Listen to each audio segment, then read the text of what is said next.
Yeah, baby. Yeah. The Mac is back.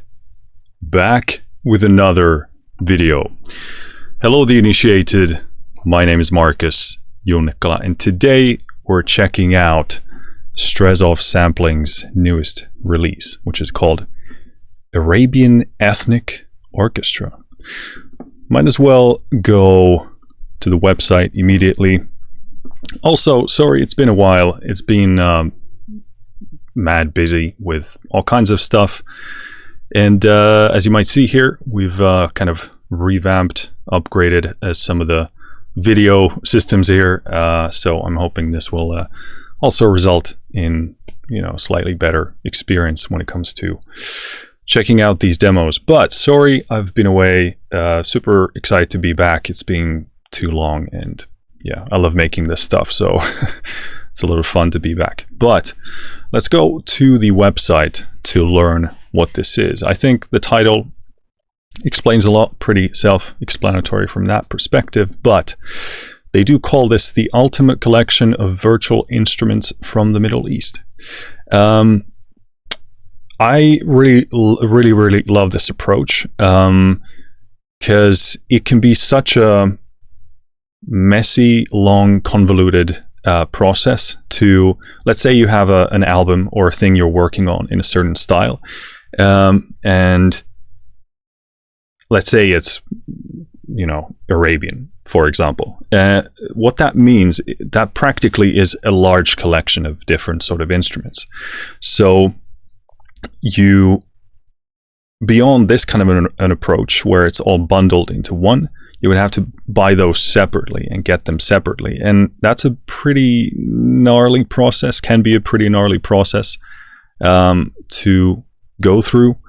And also you face the the challenge of lack of cohesion. So libraries from different developers might not mesh together in a very good way. So you're kind of putting together this puzzle that doesn't really want to come together all that much. It's just a lot of money, a lot of messiness, and a lot of trial and error. So I actually really like when these kind of conceptual approaches are taken and they're put into a single package. And obviously, as you know, like full transparency, I'm a big Strezov sampling fan. That's not to say I won't or can't say any criticism about these, because I'm sure I will, as I always do. But I do like their general approach and their general sound of things. They're sort of super realistic, but also very soulful, emotional. Like, I feel like they try and capture the human element there, which is huge in sampling. And also the sound of them is quite natural and a bit raw. And I mean that in the best possible fashion. That's high praise in my book, to be raw, because it gives me, as a composer, as a producer, a chance to mold the sounds into what I want, rather than trying to undo a bunch of like polishing and those kind of things, which is not very easy to do. But yeah, this exceptional and captivating selection features some of the world's top musicians, recorded in Damascus. That's an epic name. For unparalleled authenticity. It includes Middle Eastern strings, plucked and wind instruments, solo vocals, and percussion, all in one comprehensive package. Nice. I have not heard anything about this, like no audio examples, nothing. So this will be like a blind reaction, like an authentic first impression type of a deal, as I prefer to do in most cases.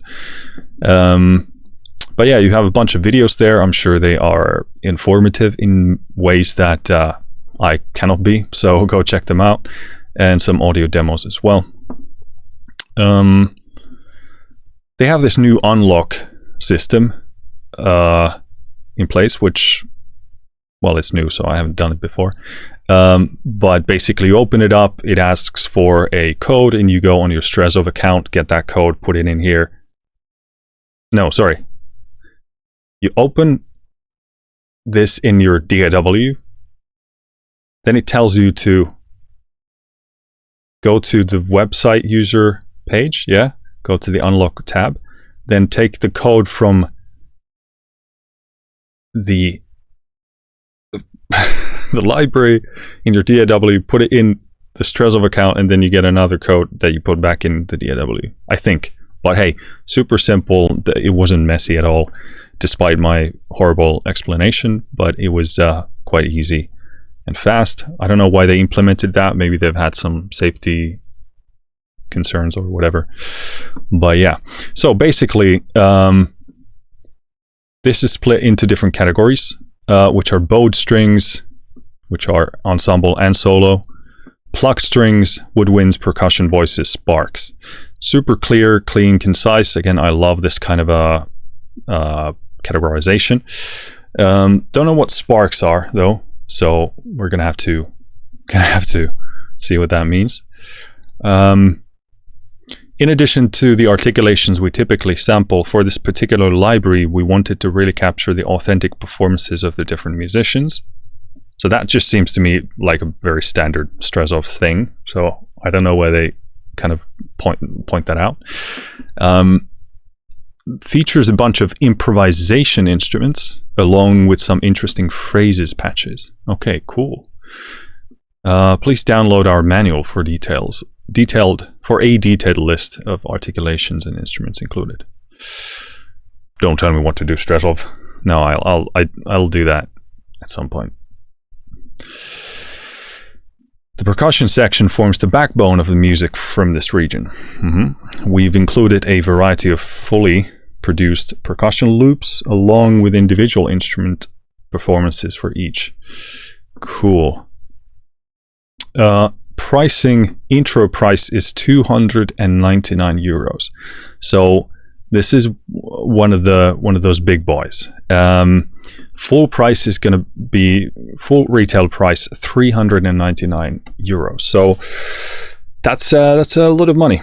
Again, Strezov libraries have not been what I would describe as cheap at any point, but in general, you're getting a lot of bang for your buck, and you're also talking about libraries that deliver a lot. Like, it would piss me off to pay $200-300 for something that kind of only does one thing in a very specific way. But like, if I think about the Afflatus series, for example, the scope and the amount of content in there is just so colossal that once you see that, you really begin to understand the price. And instead of buying like many, let's say 50 euro libraries over and over again, and then you suddenly spend 800 euros over a course of a few years, instead of just buying this or something similar to this, might be a better path to go for, I'd say, most people. But again, yeah, not cheap. Percentage wise, I mean, that's a fourth taken away. So what is that, 25%? Yeah, I know the math. I am a man of math. So pretty hefty. And then you get loyalty discounts for owners of Rodope 2. Rodope. I don't know how to say that. Jade products and Balkan available. Okay, so the upgrade paths here are a bit interesting. They're probably like, Jade products. So that's kind of like, this is in the same lineup in terms of trying to generate the sound of a place. That's a horrible explanation, but we'll go with that. A certain style of and a heritage of music from a certain place from the earth. I didn't make it any better by explaining that, but yeah. So interesting. I would have expected maybe some other paths to be there, but seems like they have made their choice. I mean, if we look at this, yeah, Jade evolutions, that makes sense. Yeah, I see sort of like overlapping from certain libraries. Although I do sympathize in the sense of trying to decide what of these are reasonable upgrade paths. But then again, so like a latest series is so expensive and hefty that I would maybe also expect there to be paths from there. I don't know, maybe that's just me, but cool. I think that's it for the website. Let's actually go ahead and turn off Chrome there if we can. There we go. Cool. So go again here. Let's open the side pane here. You're gonna have to not see as much from me now, but I'm sure we will be fine with that. So when you open this up,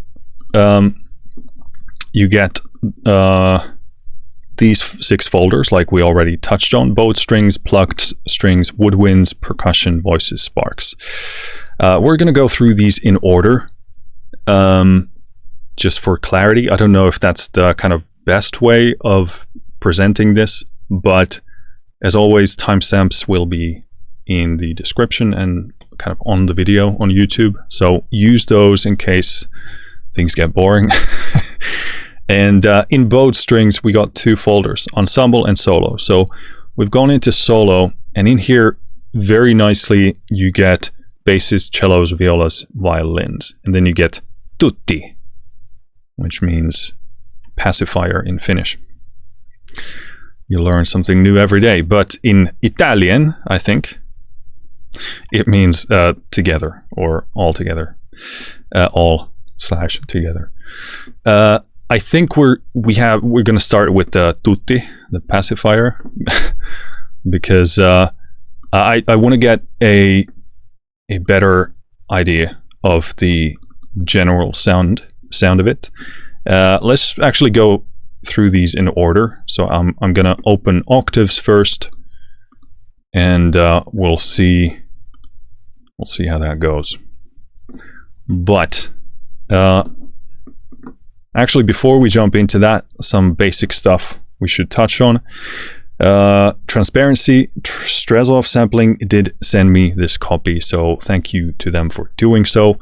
That being said, all opinions are my own, in good and bad. I haven't been asked to say anything one way or the other, nor would I ever do that. In terms of what you'll be hearing today, it is Arabian ethnic orchestra in action. I don't add any effects, no EQ, no reverb, nothing on top of it. I only have a limiter on my master bus to make the level a bit more consistent for this video. But that being said, it's set to be as transparent as possible. If you hear any clipping, it's the limiter going on, and in any case, if you hear clipping, I'll probably let you know what's causing it, but most likely the limiter. The agenda for today is just to play as much of this as possible, sort of how it sounds like out of the box. We won't be doing any sort of insane deep dive specific technical stuff. I just want to give you an idea of what this sounds like as an instrument out of the box, and if it, you know, speaks to you, so you can make your own decision about spending your money. What else? Are those the basics? I think so. Cool.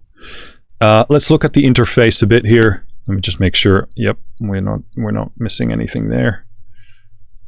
Yep. So a pretty typical Strezov layout here. I will say this doesn't strike me as clear as maybe some of the more previous releases, because I did recognize that they were sort of upgrading the interface, and then things became sort of more sparse in a good way and clear. I think here the challenge is the color scheme. I don't know how you pronounce that, but it does get a bit sort of cluttered to my eye, and you know, to my autistic eye, that's what is happening here. But I mean, minor criticism. This looks very nice. Everything is very clear. I don't struggle to locate things. I'm simply, from a color perspective, talking about a bit more separation and clarity would be preferred to me. But on the left, You got close mic, mid mic, far mic. Levels for those, you got panning for those and width for those as well. In the middle, down below, we have this articulation selection thing. So this is again a key switch patch, which means when I press these red keys down here, it's going to change the articulation. And indeed, we do have quite a lot of articulations here. So Strezov really covering ground there. Then we have another box here to the right with 4 tabs. So the first one has like a some notation here. Sustain, monolegato, polylegato. So super interesting that it's sort of baked in here instead of having different, you know, NKIs opening those up. I actually much prefer this. I'm probably going to focus most on the monolegato to demonstrate how good it is on its own.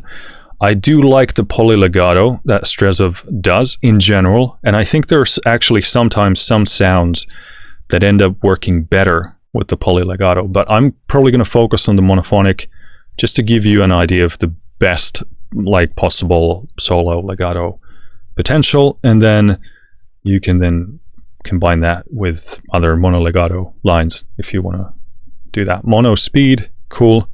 So you can control if it's too slow or fast for you, and poly speed separately. That's interesting. Release samples, attack, decay, sustain, release, basic stuff, reverb, on and off, and level for that. Cool, clear enough. Then we have a cog menu, which was probably kind of like a general setting thing. Here, some modulation. Okay, yeah, control, makes sense. Cool. Key switch bass key, you can change all of this. This is very nice, convenient. And then you have this. Ooh, there's a planet page. So you can do Western scale, Syrian, Turkish, Egyptian, Iranian, ancient, African, Far Eastern, Indian, miscellaneous, Near Eastern, I guess. This is really cool because this can actually, if you lack the knowledge, compositionally speaking, in terms of knowing the scales, then you can just select these and play with them and learn from that and do it that way. I love this. That's actually really, really nicely done. If I'm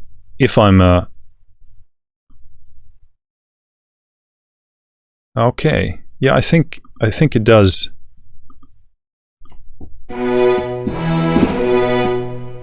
I think it does mean what I think it does.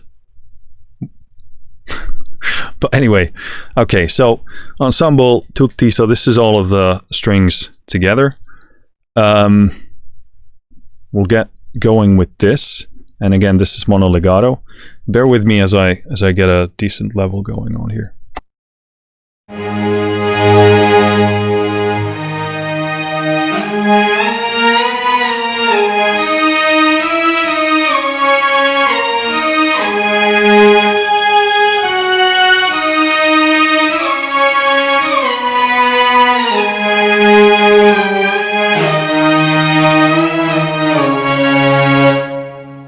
Cool. So, I mean, I'm not usually one to use ensemble patches, but here it actually works because a lot of the time in this style they do the octaves that way.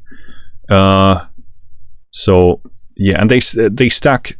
The balance there is pretty nicely done because it does give you that sense of the era or the sound. Let's play with that mono legato speed.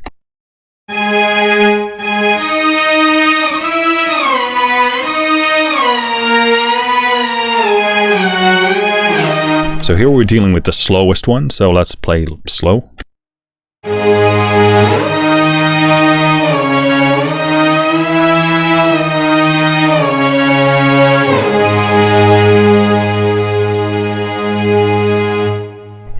Dynamic range here we go really nicely up until maybe the last bottom third, and then I don't feel like much is happening. So it doesn't quite get as quiet as I would be liking to go. If you know me, I want to go from like the quietest, most gentle thing in the world to like, fuck you! And like, yeah, that's what I want to do. So, but let's try that a bit more.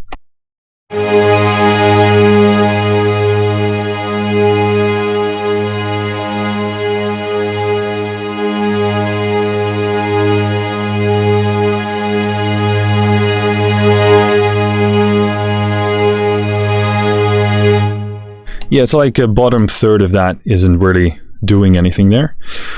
Again, no biggie in the sense that you can use volume to really cover the last bit of that. It's not quite the same. You don't get the textural changes, but I can hear from this that you can pretty much, you know, for this type of a sound, get it with volume.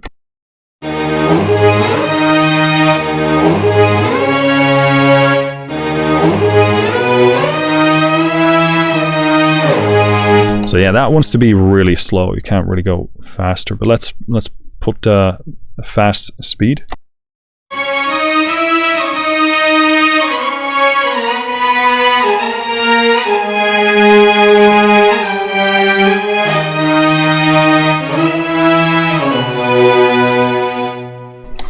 Yeah, that's good. Again, here you will have to automate that if you want it to, so it's not like responsive to your playing, which I think could be like the next development frontier for this.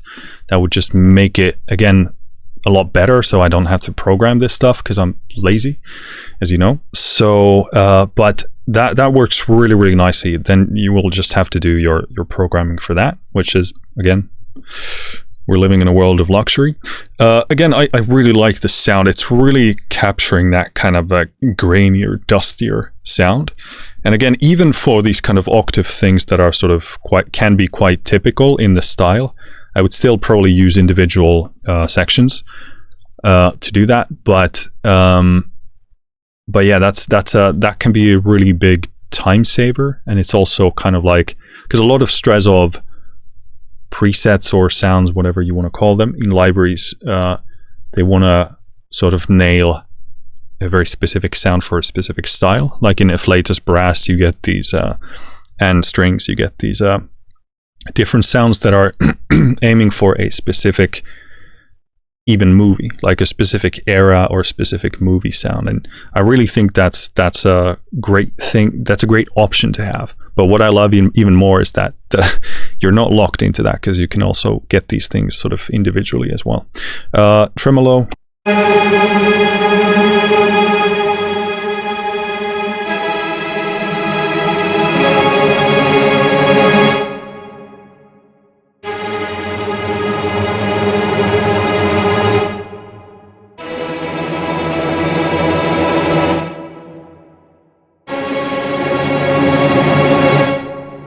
Cool. It kind of retains that sound. Marcato.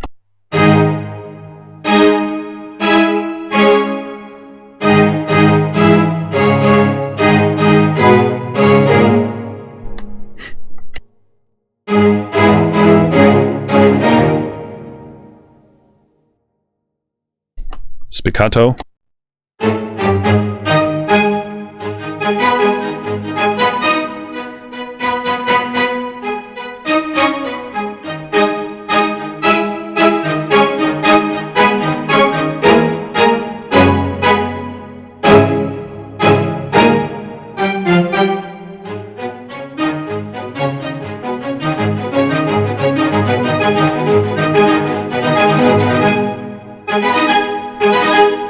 So again, here we're doing octaves, so everything you would have to, I would have to play things that contextually make sense for octaves, which I'm not doing right now. But so these are velocity sensitive.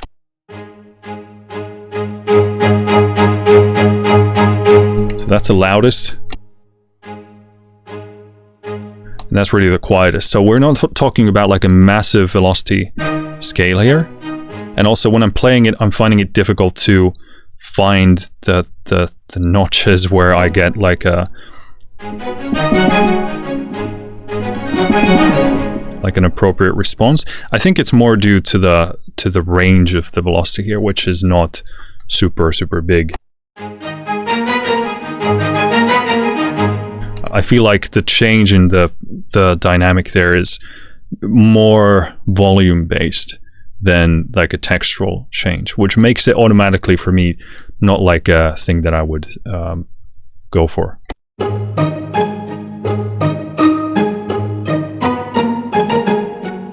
But these are really good. I like that sound. Like it has that sort of a bit of like a vintage dusty edge, which I really like. That's really cool. And if you listen carefully to the left there in the imaging, there's a bit of like a looser rattling. I don't know if it's like a reflection. Yeah, there's like a ding over there. What the heck is that? That's so cool.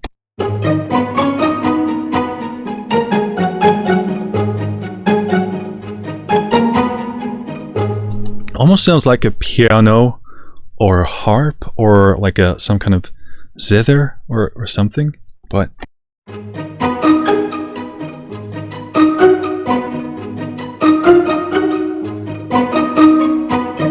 I really like this. Is actually like probably one of the best pizzicatos I've ever played. This is really cool, super responsive. Again, I can dig into it nicely and it does exactly what I want.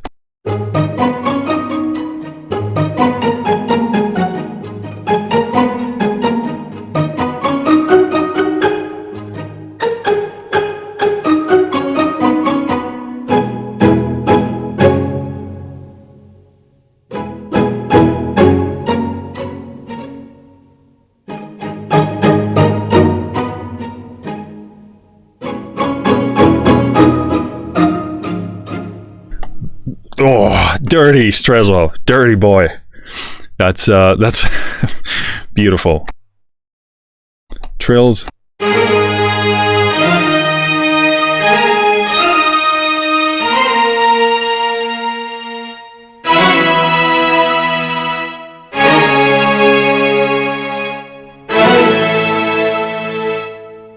Really nice, obviously very relevant to the style again. What is this? Triplet.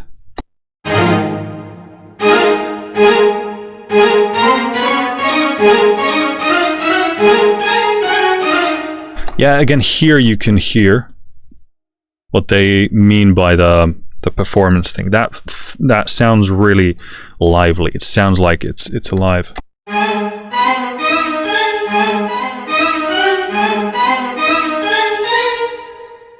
Again, same thing here. Very nice. Articulation turn.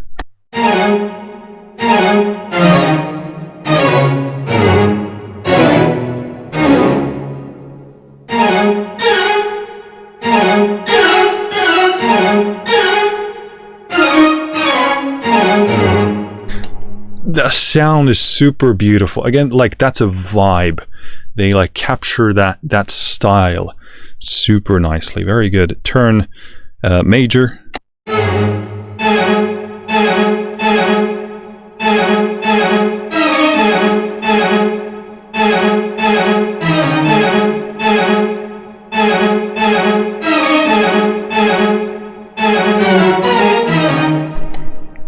Oh, Strezov, you dirty boy. Just dirty boy. That's so good. I mean, that again, that has a performance vibe. Like it sounds like, okay, people are doing this and it's imbued with like that's the performance human element.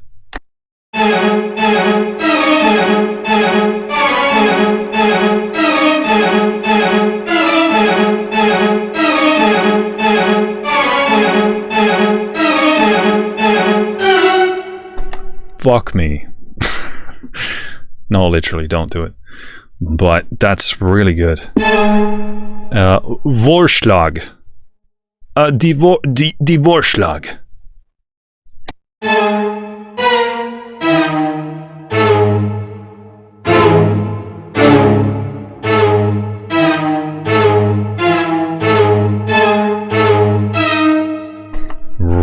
good. I mean, those sound so ready to go, like full like cinematic energy. Those are really nicely done.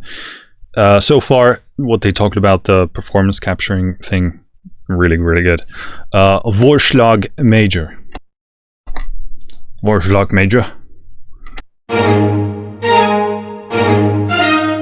I should have said major Vorschlag, but too late now.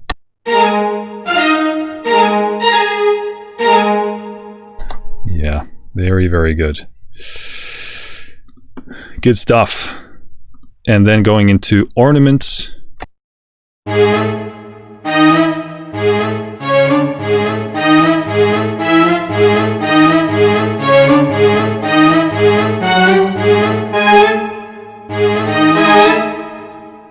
Yeah, the imaging really nicely there. Working there as well. Ornaments major.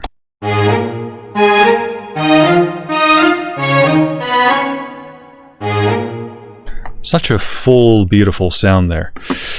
Cool, I think we covered the Tutti Octaves key switch.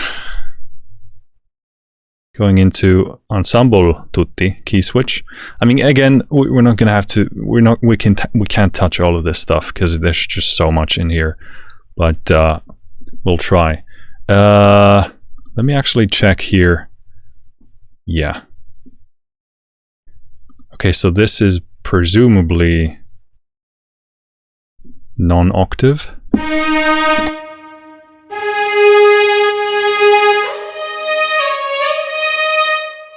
So again, let's turn this into mono, and I'll turn down the speed for now.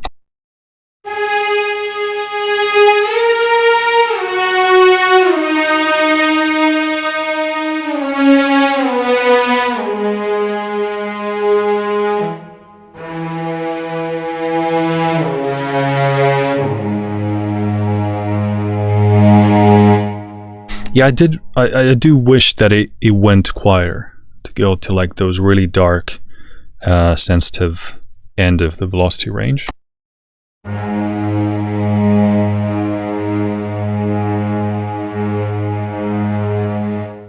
So there's an interesting thing, because I get like a reverse curve there. So at the bottom, it's louder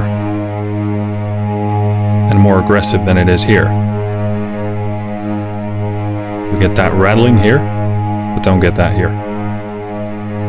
So that's interesting. Maybe something to look at. Because it does kind of like a U-turn at the end.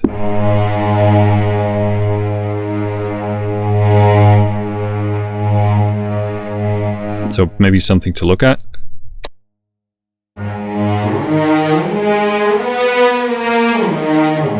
So the slow one is a bit slow, understandably. 50%.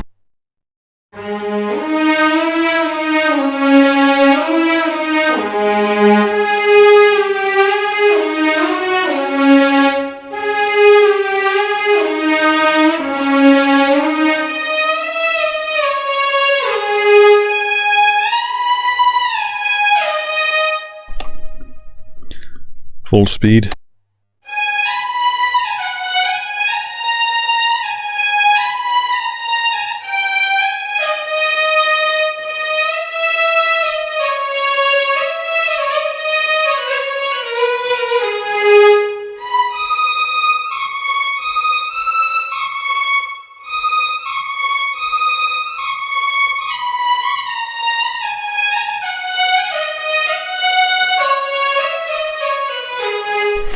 Yeah, so I wish it was kind of responsive to my playing, adjusting the speed based on that. But again, don't have it, so you gotta automate and adjust that yourself. So without doing that, kind of difficult to assess the whole thing there. But from the non-octave versions, let's do... I'm gonna have to be selective here. Let's do the spiccatos.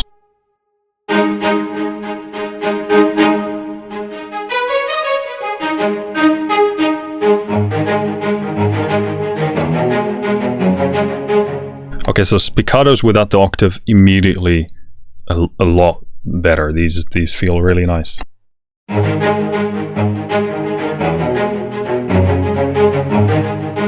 And I should say this bodes well because things just get even better when you go to the individual instrument level or section level.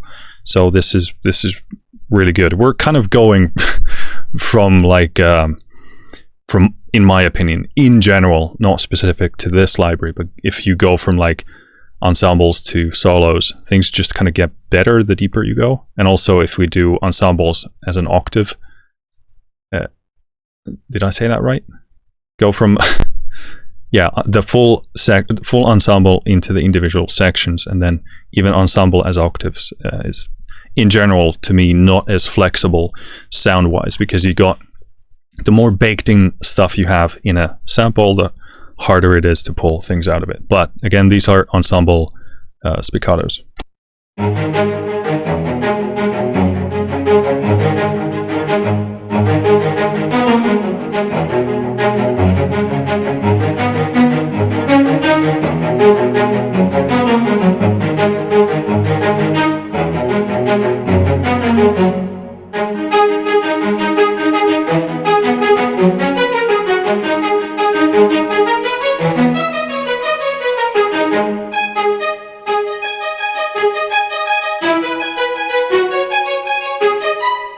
Kind of gains like a bit of a brass kind of quality at the top here.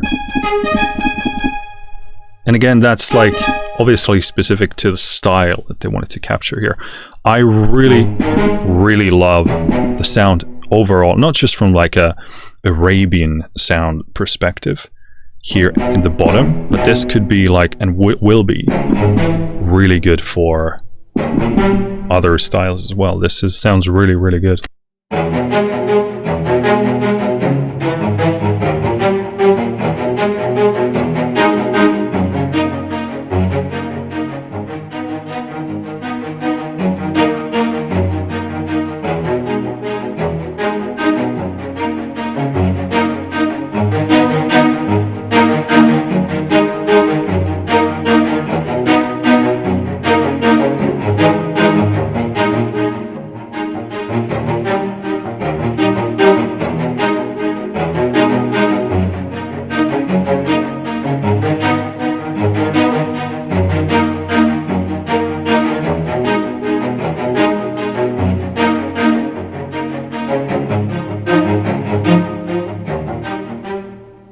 Really nice. I mean, I was trying to play quieter and pull some of those softer tones out, and they do come out, and it has this beautiful kind of raspy fluffiness. Does that make any sense as a combination of words? I hope it does, because it does for me, but it has that raspy fluffiness. And it's very nicely responsive to velocity. I feel like it gets a bit too trigger happy to the higher notes. Maybe it's not that. Maybe it's just that there's maybe one level of sampling missing there to my taste. This is nitpicking, and obviously they have made selections about what kind of a sound they want to go for here. And I wish there was maybe like a slightly softer easing into the hardest velocities. But really nitpicking here. This, yeah, sounds really incredible. Pizzicato.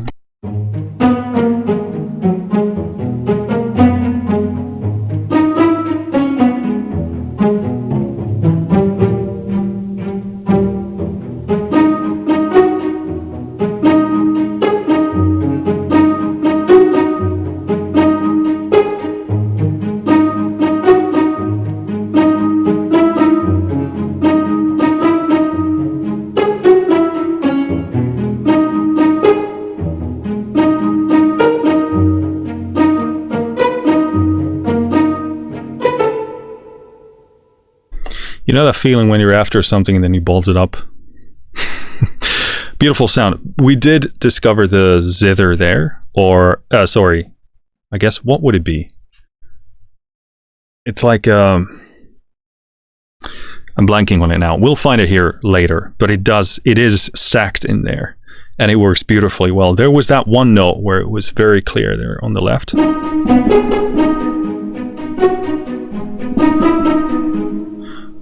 this is, yeah, this is like one of the best pizzicatos that I've ever laid my hands on.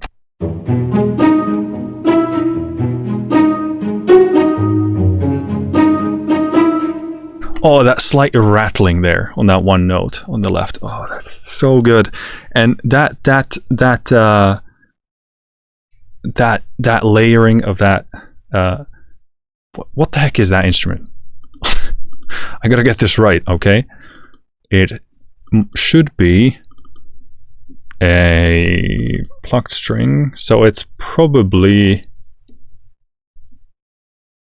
I don't know. Out of those, I don't know what it is. Okay, but that kind of zither type, dulcimer type of.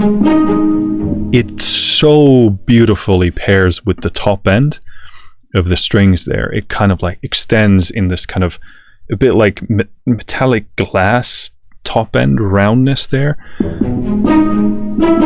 Beautiful sense of resonance there.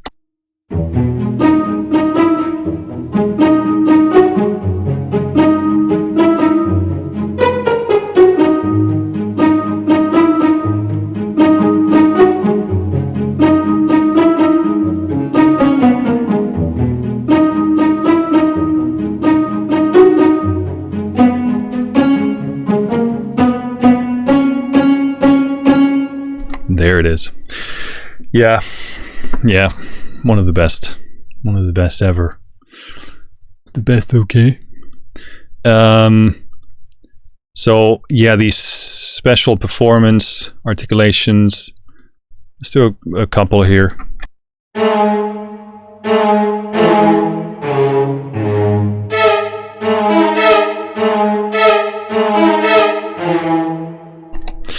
You get the idea. We went through them already, so you know the gist of it. It's just not in an octave.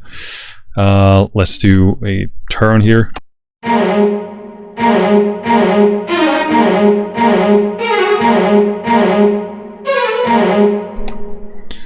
Cool. Triplet major.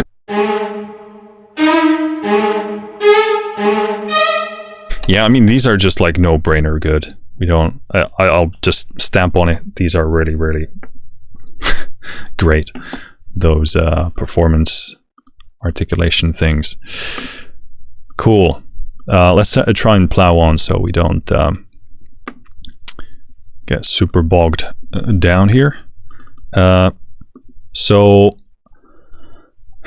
we do have strings phrases combined, and let's try and get those loaded up here. We do have a bit more interface here, it seems. Let's go over here and check out. Yeah, that looks half decent. Cool.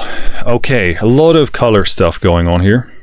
So first off, let's check out what the red zone does. So this seems to, okay, so it changes something called the magam. Sorry if I butchered that, but that's the best pronunciation I can do. And then these are what would be the correct terminology here? Different styles, I hope I don't insult anybody here, because I really don't know what I'm talking about here. So in case this is insulting, I apologize. I will educate myself on what it means. But maybe there are like regions, styles, different selections of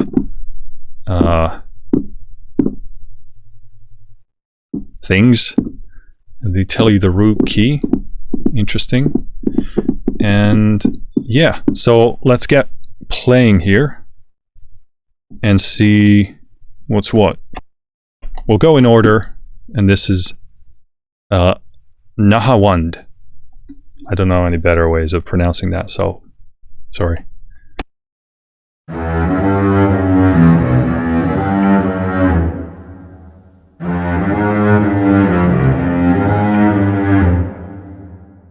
Okay, so interesting. So when they're in sections, they seem to have recorded, yeah, in different different pitches. And then with the green,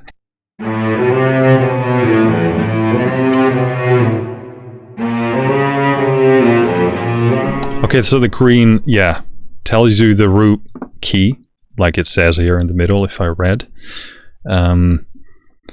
And then phrase, okay, blue 1 and 3, and then in yellow phrases 2 and 4. Okay, makes sense.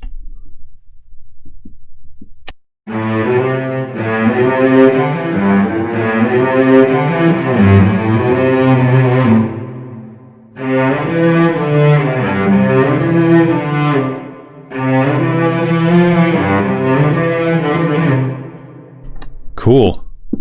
Let's go to Hijaz. Maybe you pronounce it like that. Again, I don't mean to insult anybody. Just doing my best guess here.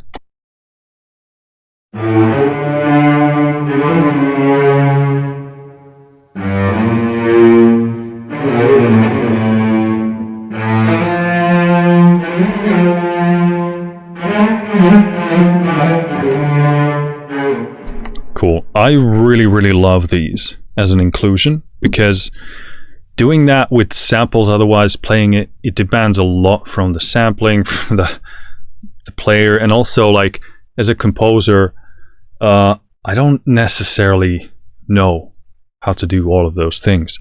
So I want like beautiful, like, phrase recording sampled stuff like that, so I can get inspired and I can use those as elements in my composition.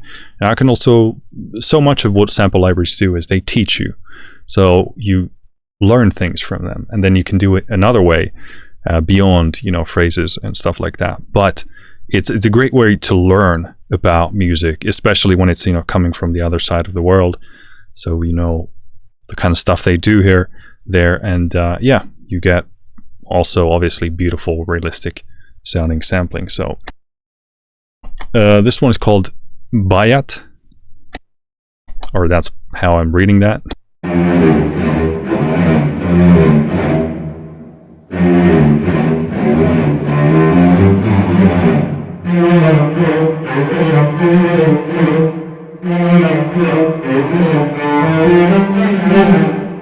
Yeah, really loving that. I mean, good luck doing that with just playing a sample library there. This one is called Rust.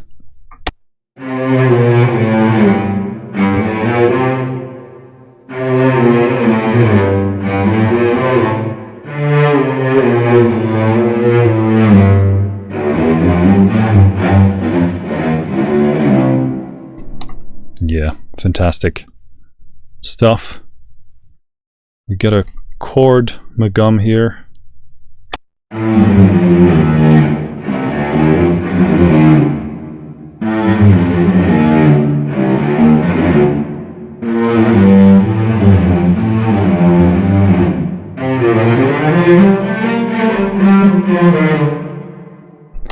Yeah, I mean, these are just no-brainer good. Ajam, or let's go with that.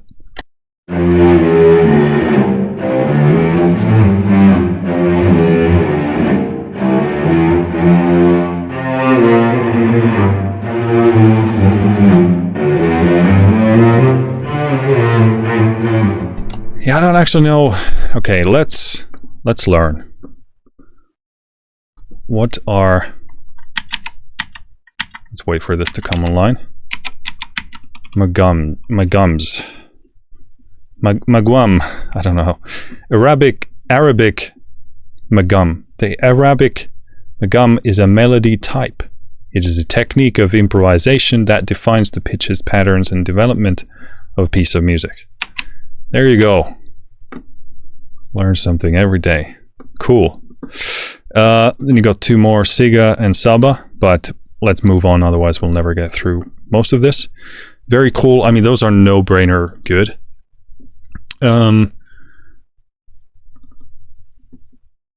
Oh my lord, there's so much stuff in here. Okay, so let's do a bit of violins, a bit of key switching here. So I suspect these are the same things that we kind of touched on. Yeah, you got legato and the other articulations that we already touched on, but now you get individual sections. Again, we're not going to spend a ton of time here, but I just want to touch on it to get a sense of the differences between the individual sections versus the ensemble.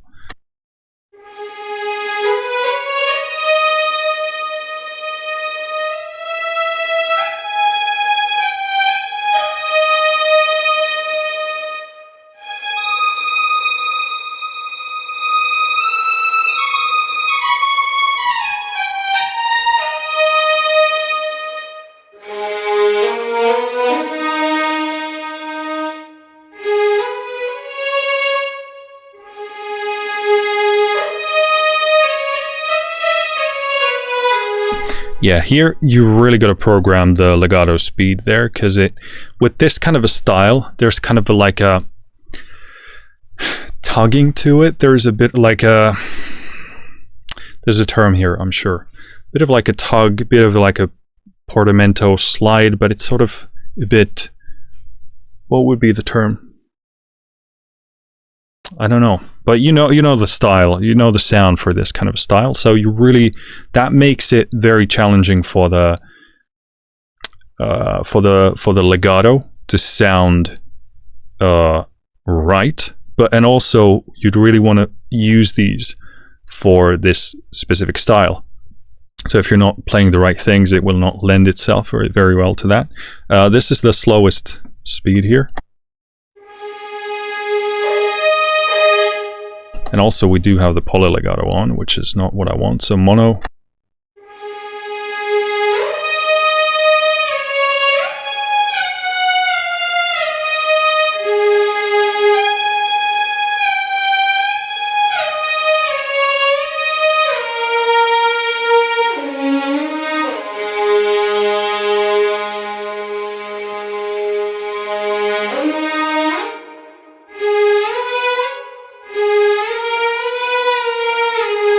Yeah, so this would be for like really slow movements, and this is the fastest one.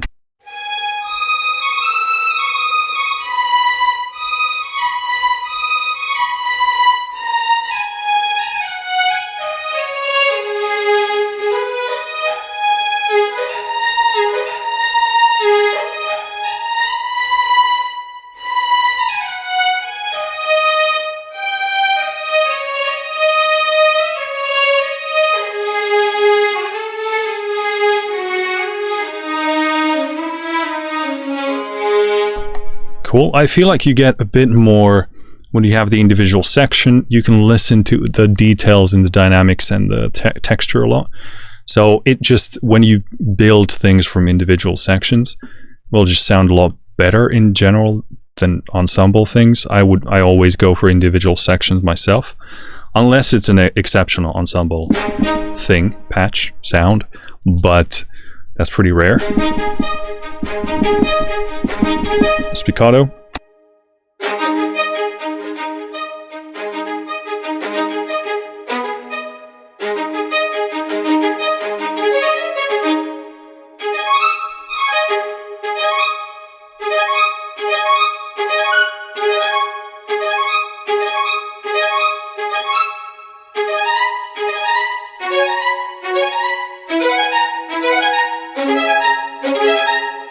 I will say the spiccato here works a lot better to me than with the ensemble patch there, because obviously you're dealing with violins only and not like a mix of violas, etc. This sounds really, really good.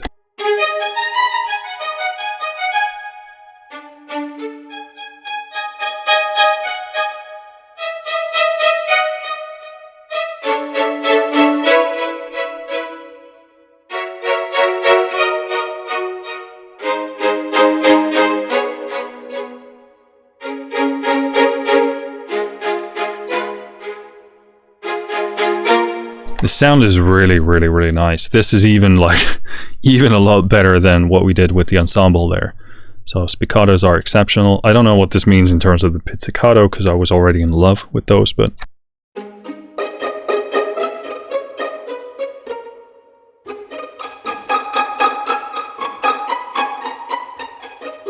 They don't quite go as loud at the very top as I would hope. I feel like missing that last push of like toughness there.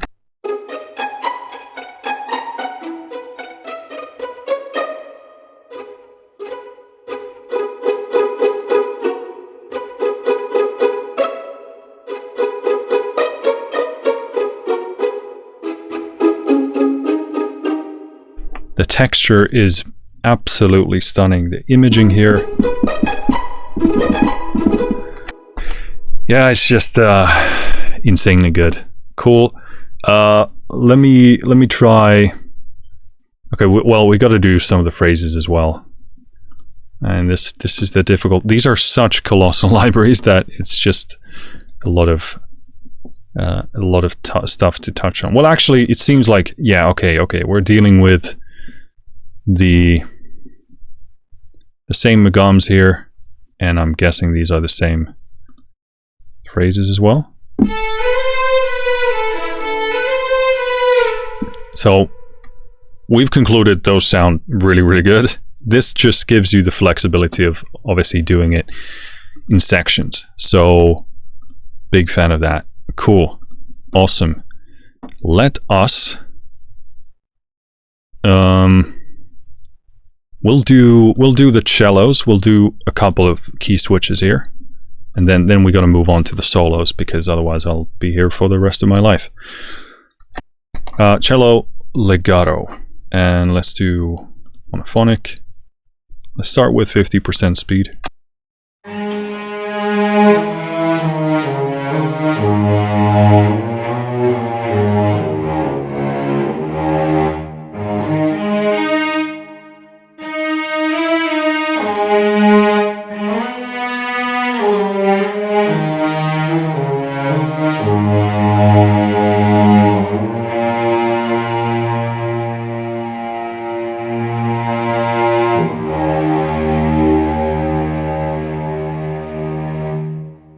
Really liking that clear textural change as we pull down in the velocity range.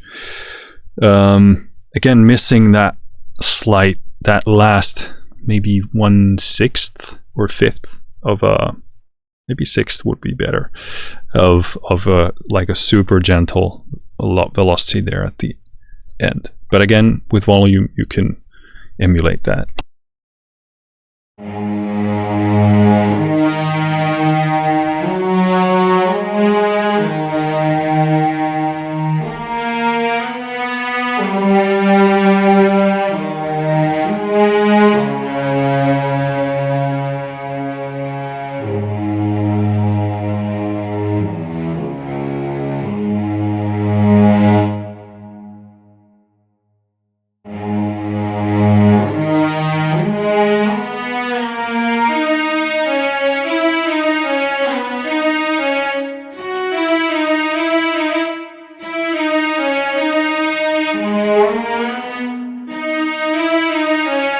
Sounds like here in this area we just don't have transitions at all.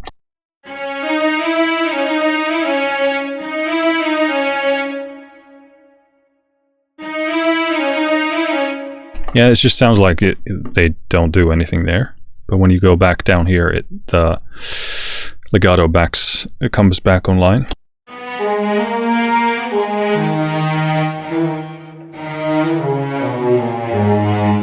Cool. I'm pretty impressed by how the ensemble patches are, like how well they hold up on their own. They're really, really nicely balanced. This is a spiccato.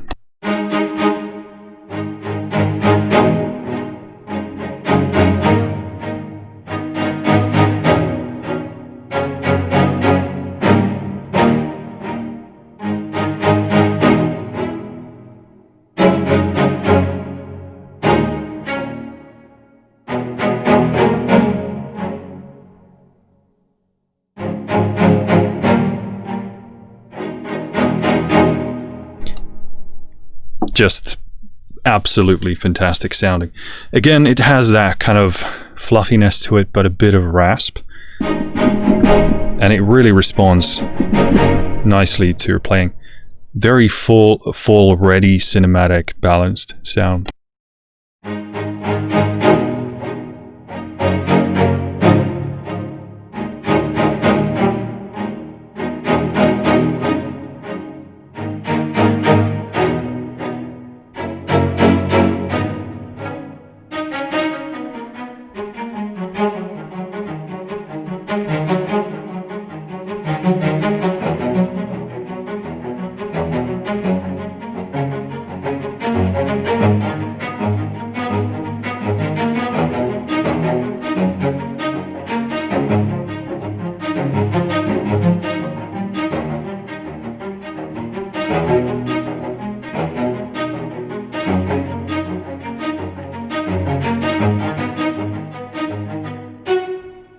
Really nice sound. I love that gentler edge of it because it has still that kind of chugging presence there.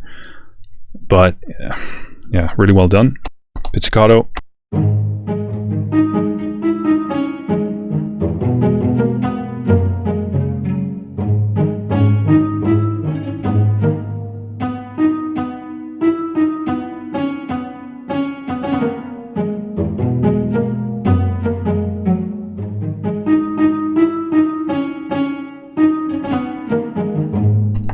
Yeah, very good.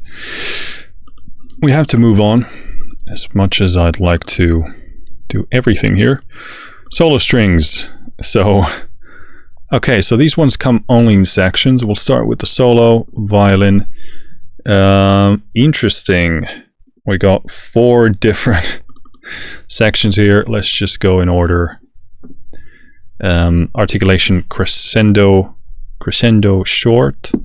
And then we have, where are you? Decrescendo short.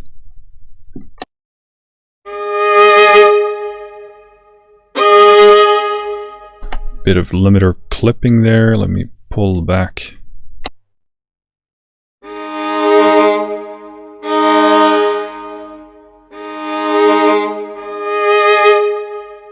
So interesting that these have been put into individual things because they do only just one very specific thing.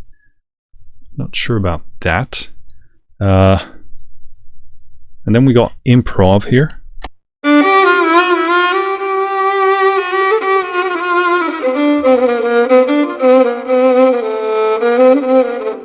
Yeah, I mean, good luck doing that with just a library without, you know, samples.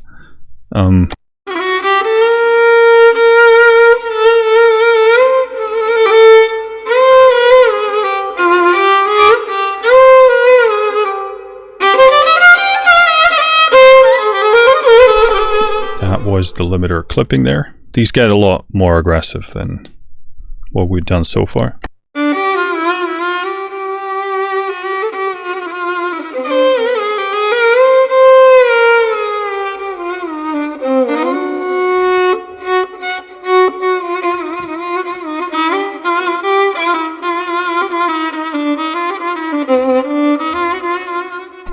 Yeah, I mean, just no-brainer.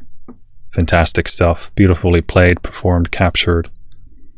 Not much more to it. Those can be so good when you're just like missing that final piece of realism and flavor in something done in this sort of a style.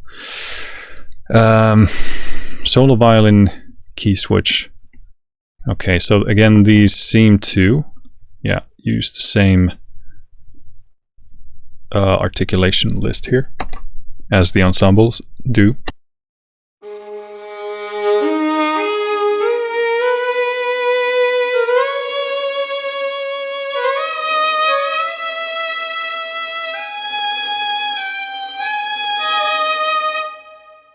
Okay, we were in poly, so let's do mono. Yeah, that plays super differently. So if you're in poly, you better do poly stuff. Otherwise the mono is a lot better. Beautiful, that low end of the velocity range.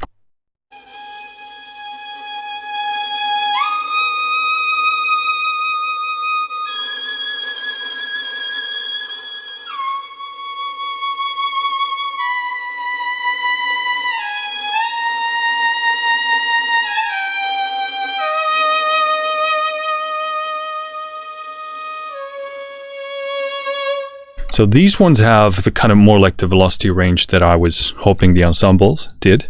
I mean, again, ensembles did have really good range for the most part, just missing that tiny bit of the extreme ends here. But these go from very sensitive to super aggressive.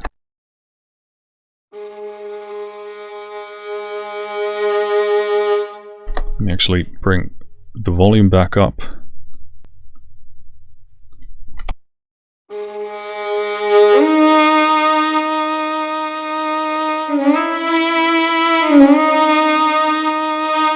Again, there we notice how important the speed is, so you got to program that in.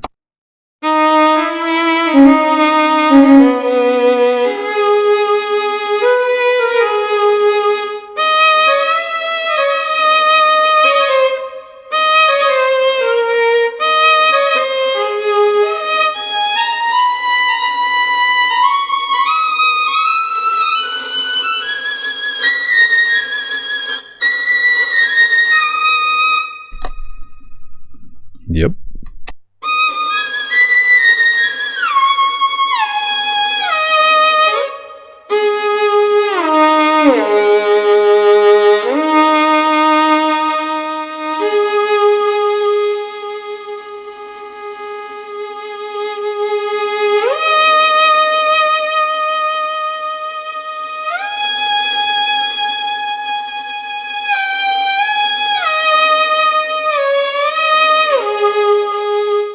Super nice. I love how we go from like a very gentle touch and getting like that, those textural grit and details, and then going into like a soaring type of a thing there. Violin spiccato.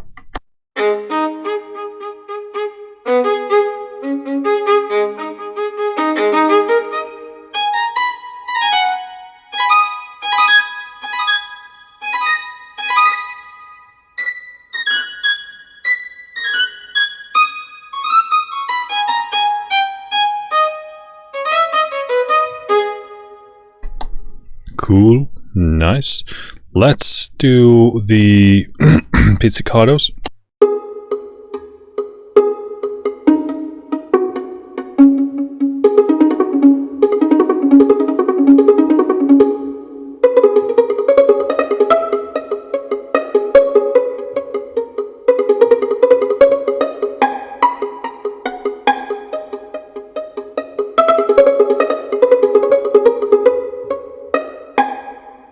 Beautiful, plucky, puffy. It has a beautiful marriage of that punch that comes from the pluck, but also that softness.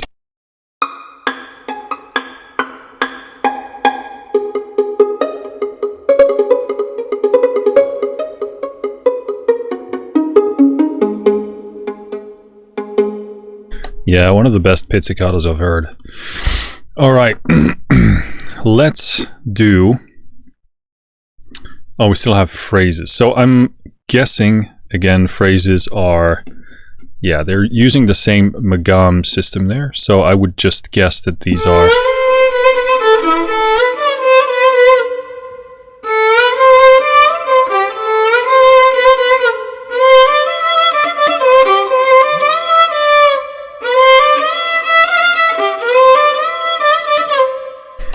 Yeah, again, no-brainer. Really, really good stuff. Did we already do the solo cello? No, I don't think so. If we did... Wait a minute, let me get my bearings here. Did we? No, I don't think we did. So let's just play a bit of that.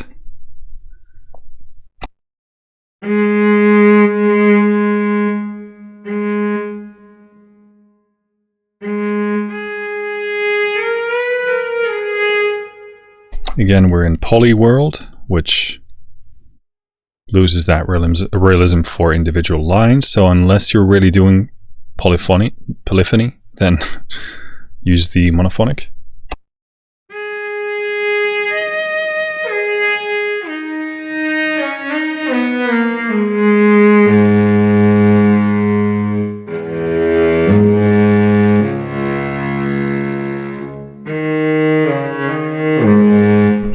this one has a bit of like a nasally tone to it, and it sounds a bit sort of clamped in, I guess.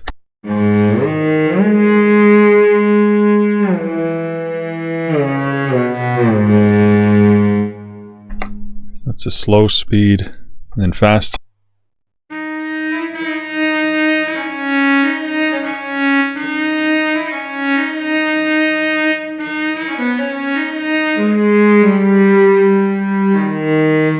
Yeah, this definitely sounds sort of more honkier and boxed in than I would have expected, but maybe that contextually comes together when it comes together with the other sections. Maybe that makes more sense.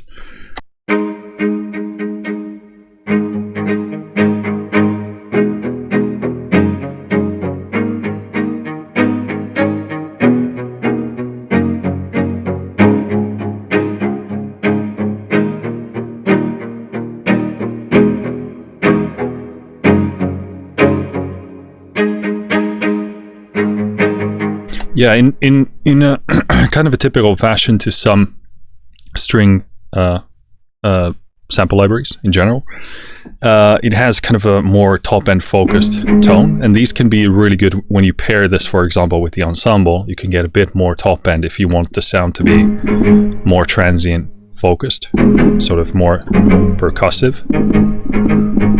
So I think in that sense, going to be really useful. Pizzicato.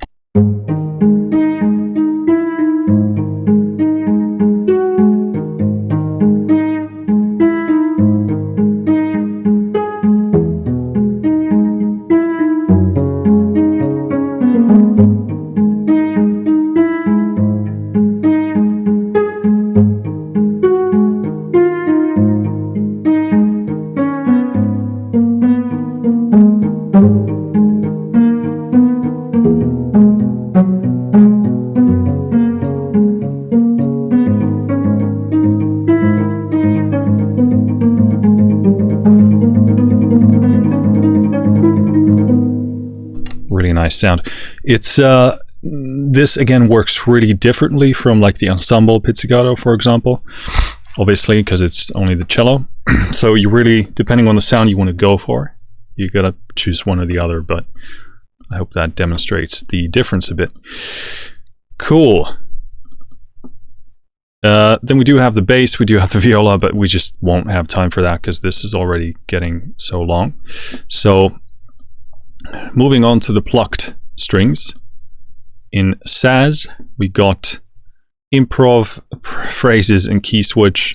I guess we're just gonna have to kind of touch on a bit of all of this. Oh, sorry about that. Still looking for...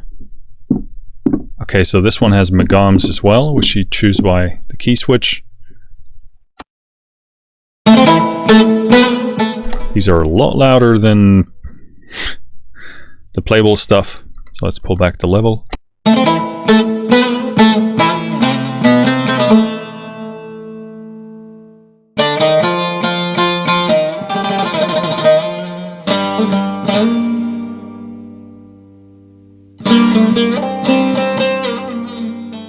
What an absolutely stunning instrument. Beautiful performance there.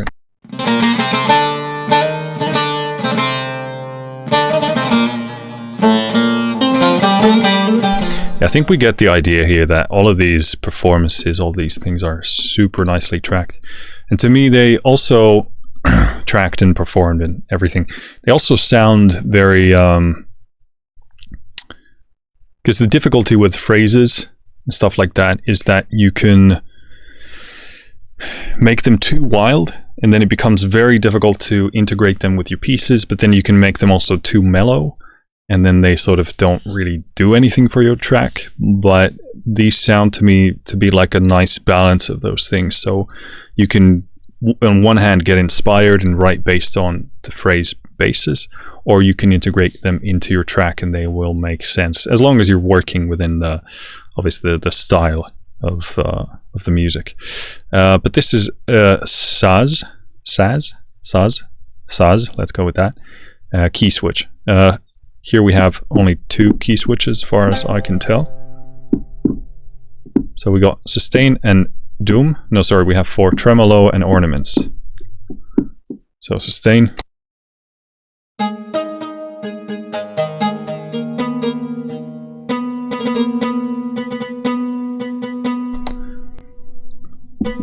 Let's bring up the level here.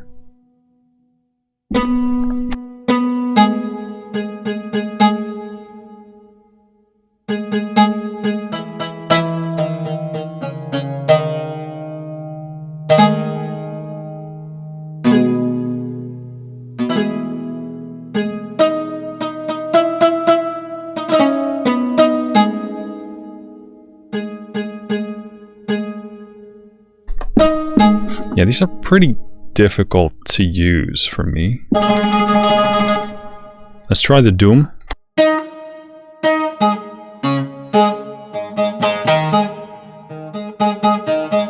Yeah, I think they've done very wisely by including the phrases and the improvs, because it can be like so much of how the instrument is played is so tied to all of that motion, all of that movement, that to be able to somehow bake it into all of the samples in such a way that I could play that seems to be super, super difficult. So I don't even feel like I could pull like anything reasonable out of that. I mean, it's only like a sustain, which is only a part of what the instrument does. So let's go into phrases. And again, this uses the different magams. And these are, again, super loud. I do apologize for that.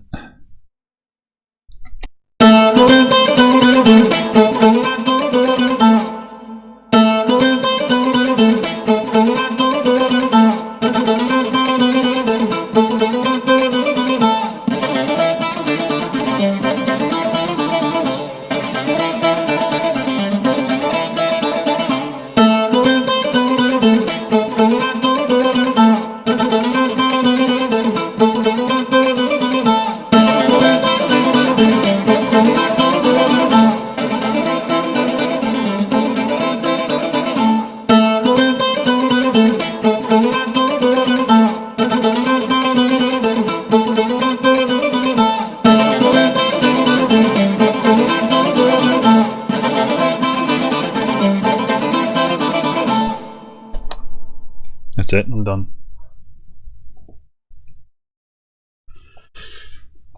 Yeah, that's really cool. Really cool stuff. Obviously, then we have these magams in 4, 5, 6, 7, 8 different things. I mean, these are all just so well done.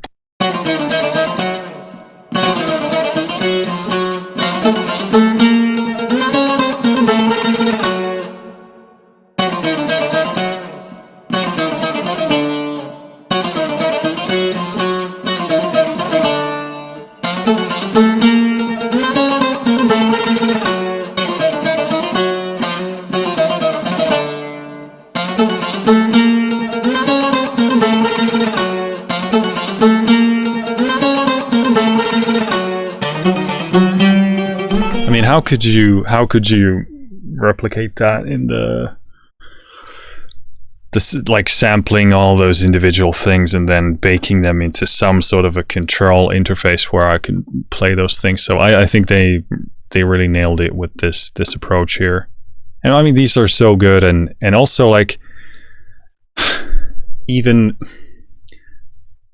emulating those things on your own, even if you know quite a bit about the music that comes from this part of the world, it's going to be super difficult to come up with all those kind of crazy ideas. So improv, again, here we have the same magam selection here.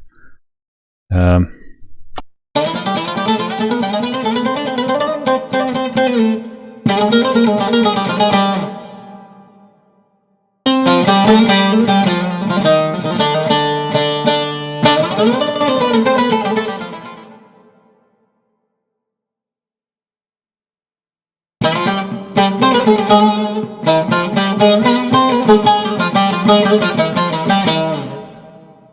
mean, how good is that?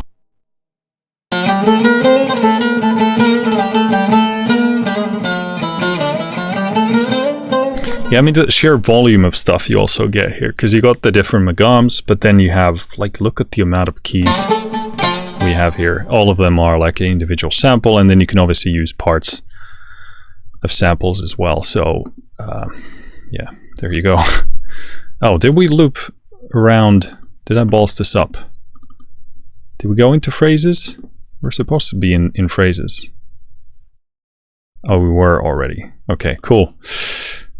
Yeah, hard to keep track of all of this.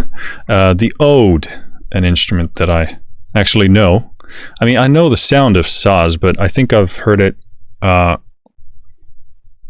of something very similar, but it's not called that. But it sounds also very similar.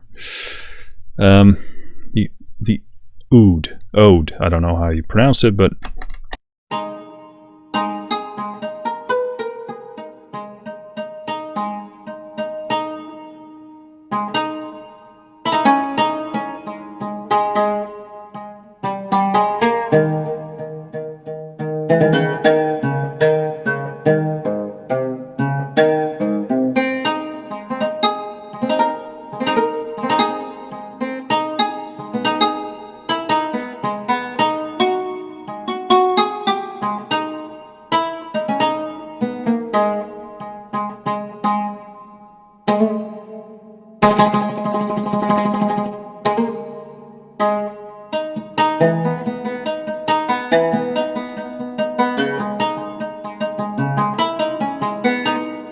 I'm definitely not demonstrating the Arabian style here very well, but I love to explore how these libraries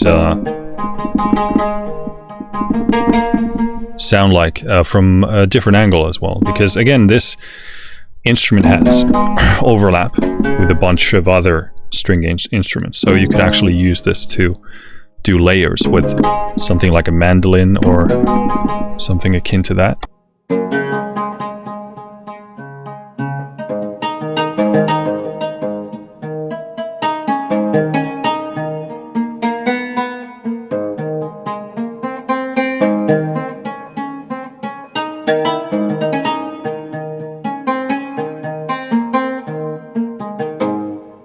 Very nice. It doesn't quite sort of play and flow the way I would want and expect. Like, it kind of stays in that one specific interpretation of a pluck, I guess. Kind of same thing with the Saz, but I don't know how much of that is due to unreasonable expectations and how much actually due to sampling there.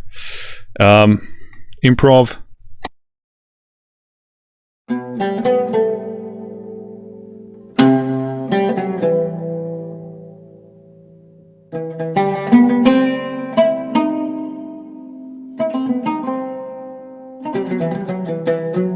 Like that level of velocity and thing, I couldn't pull from that playable key switch patch.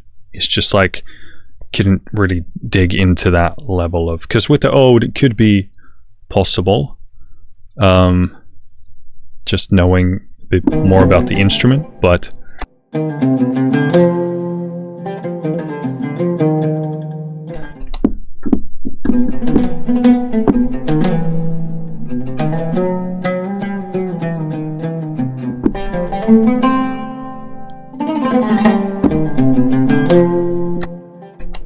yeah, I mean, these are just so good. Stupid good.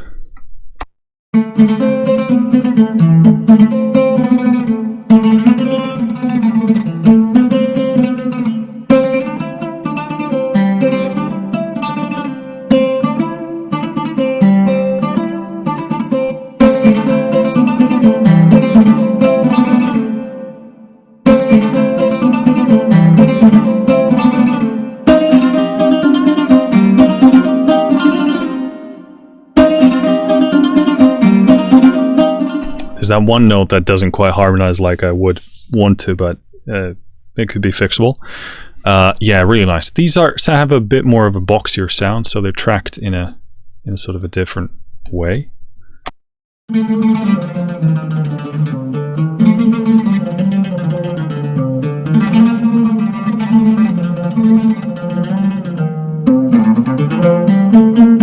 Yeah, really ripping it.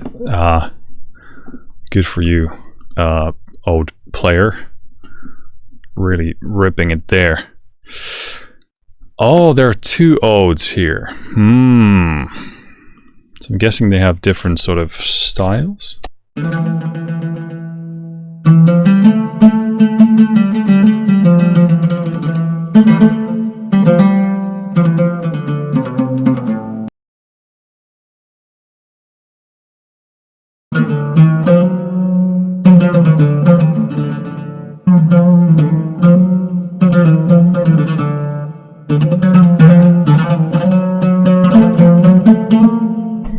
So I'm guessing they're just different odes, so they have a different style, or maybe they just didn't fit. They do maybe sound, I didn't compare directly, but sounds a bit more bigger and more resonant, perhaps.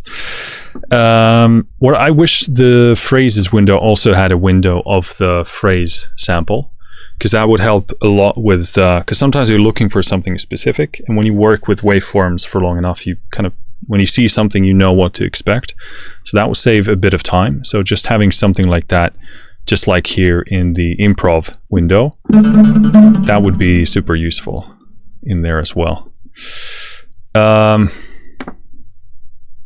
Moving on to Qanun. Qanun improv.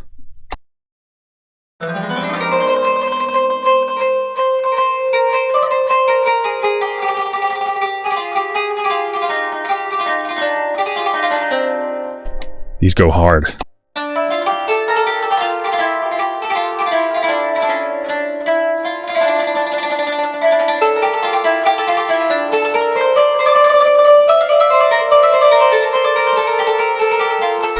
Really cool. Beautiful sound, because it's sort of like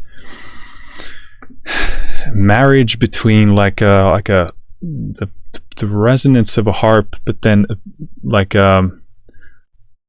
dulcimer type of a thing. This is a really beautiful, unique tone. This is why I love a lot of these instruments that are similar to instruments from other areas, but they just have their like own tweak, like their own tone tweak to them, and these can work really nicely when you're looking for something very specific to pair your things with, but you want it to have a certain vibe, because you could have an instrument like this from multiple different cultures and they all sound slightly different, so can't really have too many of these.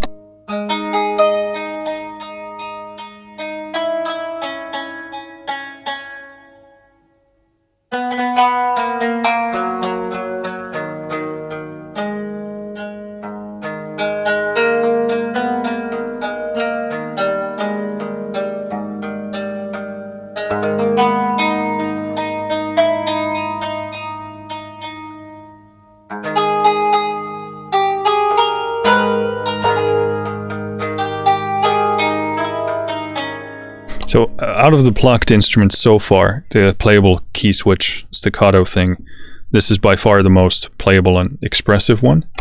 I feel like I can actually dig into a bit to the instrument.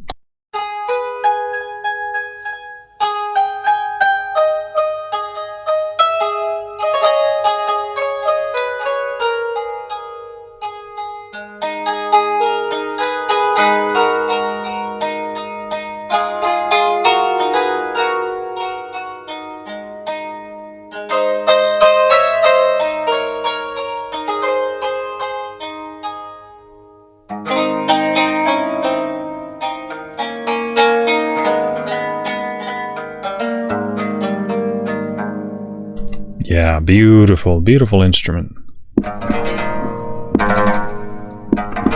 Then we have ornaments there, cool phrases.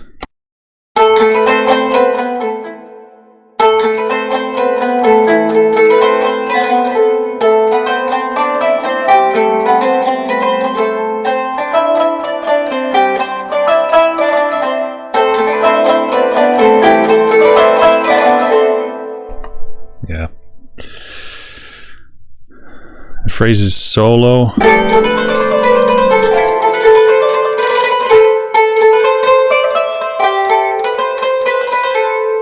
Okay, so that's interesting. If I'm interpreting that right, these are sort of like, in terms of solo, it's not talking about the amount of instruments, but rather like the role of in the music, it sounds like. So that's really cool. Bouzouk. You're a Bouzouk, Harry.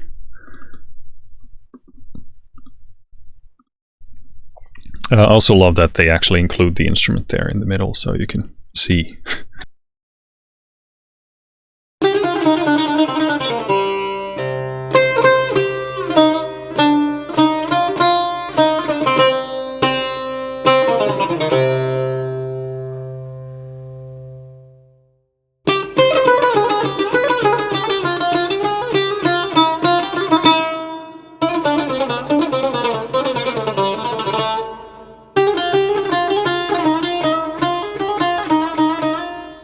Yeah, I love these kind of instruments. They just have like the grit of their own.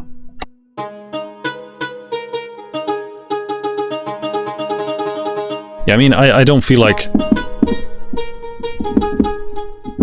this is enough sort of diversity of texture or velocity here.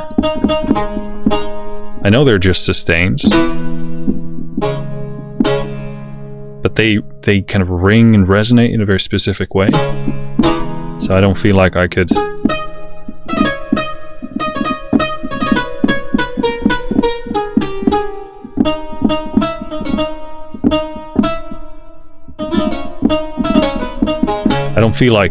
compared to the previous instrument, I don't feel like I could actually pull a lot of expression out of that. So it's kind of sounds a lot simpler to me in that sense. Okay, so this one, okay, it only had 2. Cool. That's the Bouzouk. E-Saz. Okay, so is this literally electric?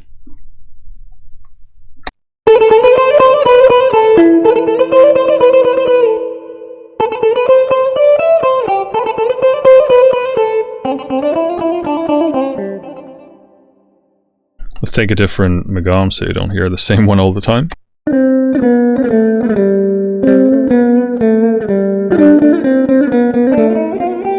Yeah, so this is literally electric. Interesting, just like a different tone. That's cool. E-guitar. What?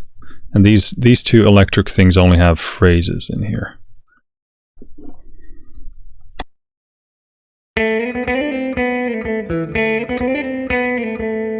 Very interesting inclusion. Les Paul there in the middle.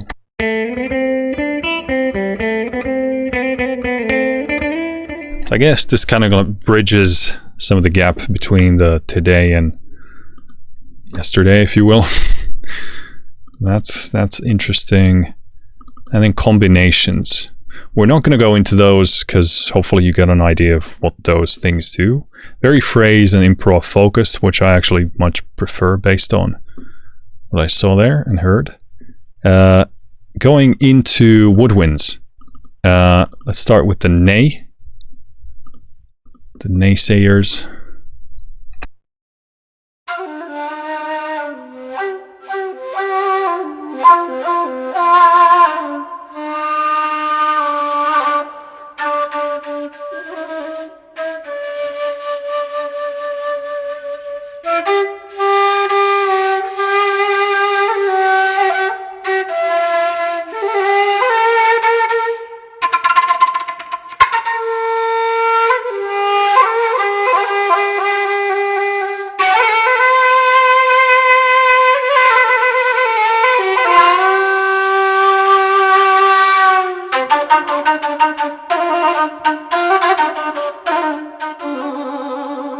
I mean, just beautiful. The texture there, beautiful, kind of dusty and gritty.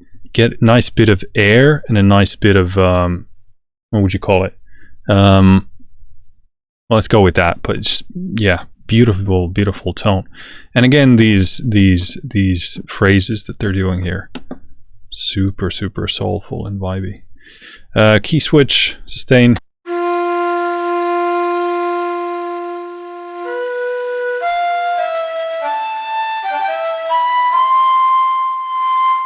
Yeah, these are not. I mean, I know they're only saying they're sustains, but so I would probably use them.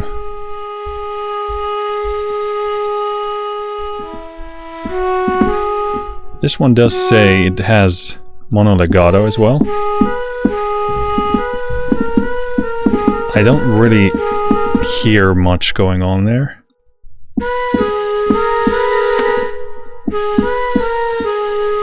They just don't sound very like high resolution in terms of having actual like legato samples there. I mean, these do say they're sustained, so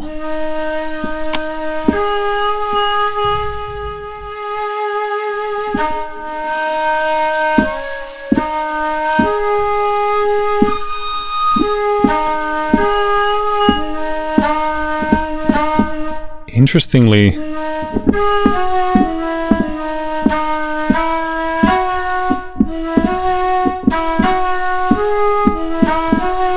the octaves are the same in terms of pitch, but there's a different set of, I don't really know what's happening there. Then you got different staccatos.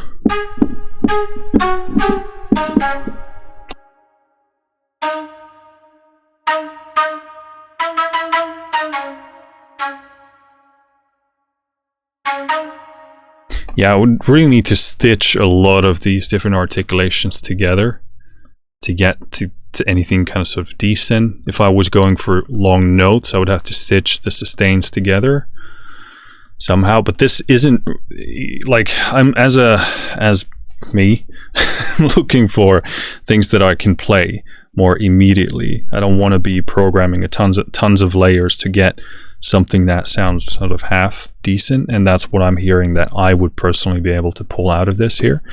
So I very much see why they did the improv and phrases approach, because these are like 1,000 times even more better than anything I could pull from the sort of self-played things there.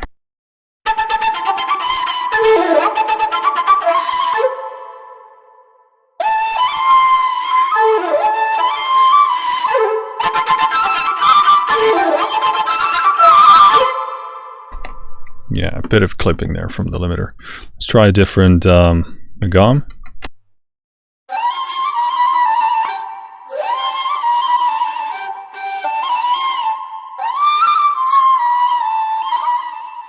Yeah, beautiful. These also, they sound to me like they respect the roots of these instruments, the sounds. Again, in a typical Strezov fashion, they sound very sort of raw and natural in a very, very good way. Again, that's praise in my book.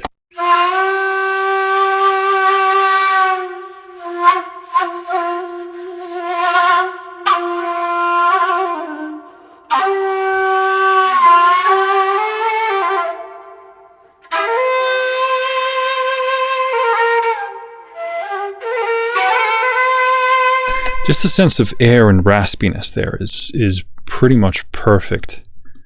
Really, really nicely done. Next up, the Kawala.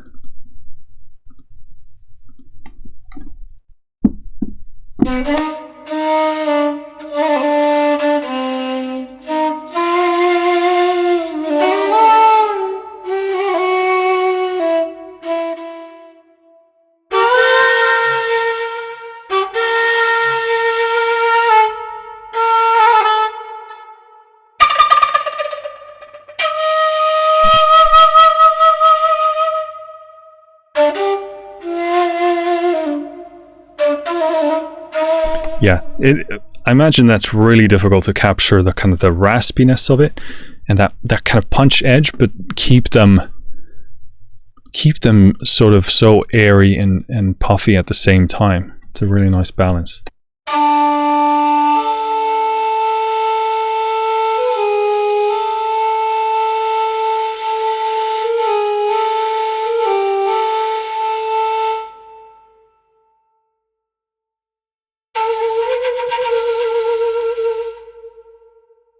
So to me, it seems like the key switch stuff in the plucks and the woodwinds so far just seemed like supplementary things, in honesty, in my estimation. Things that you would put in between where the phrases and the improv stuff don't work, when you need to put something simpler in between or as a transition, because they just... I couldn't even pull like even close to anything as good sounding out of those as what the phrases and improvs offer. That was the limiter. That's definitely crapping out here. The level differences are quite big.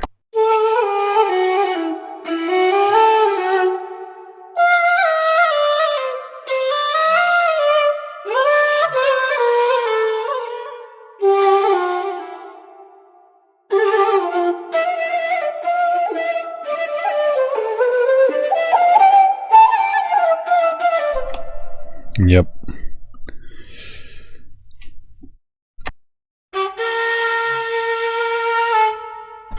I mean, yeah, hopefully you're getting the idea here. It sounds super consistent throughout all of it. All the improvs, all the phrases. I mean, here we have Mijwez? I don't know how to pronounce that. You got 5 different versions of that, whatever that means. Let's do something from number 1. And we gotta move on. There's just so much stuff in here.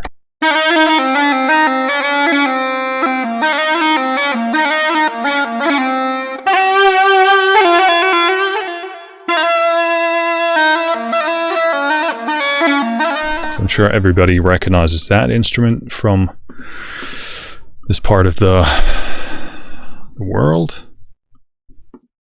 Mizwar 1C improv. Let's do something from that.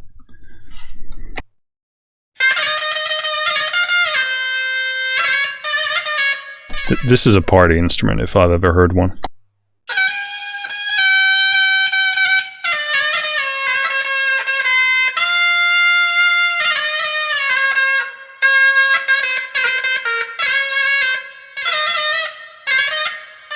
So obviously a very, very kind of piercing type of an instrument, aggressive in that sound, but they managed to keep it super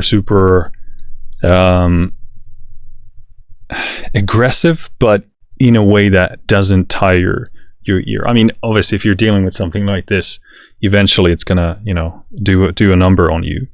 But beautifully balanced in terms of being like piercing through, but in as manageable of a way as possible. Last one, Mizwed. And let's do some of the impros from there.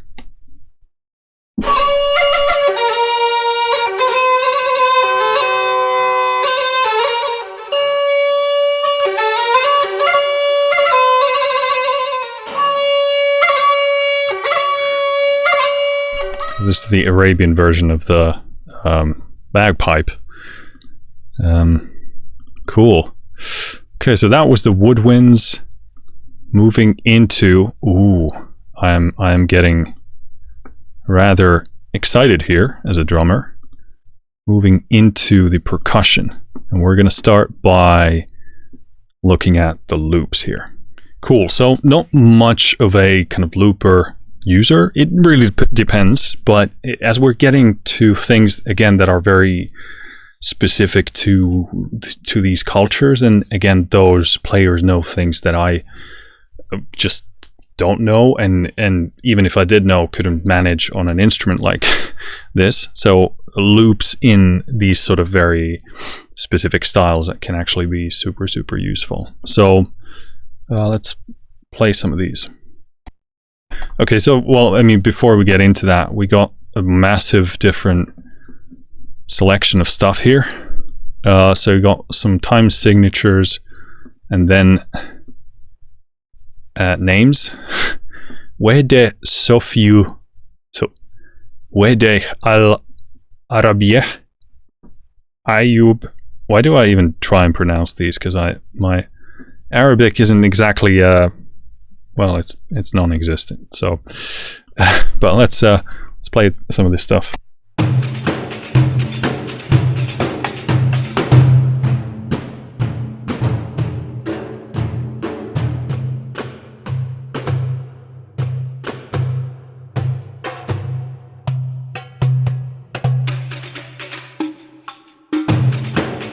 Okay, interesting. So we got this pink key here, which triggers presumably all of the layers here. And then you got all the individual layers here as well, so you can play parts of them. Also, there is a release note when I let go on that. So that's pretty cool. I'm sure you can... yeah, you can just stop it from there. That's actually really nice. Makes you think of things a bit differently.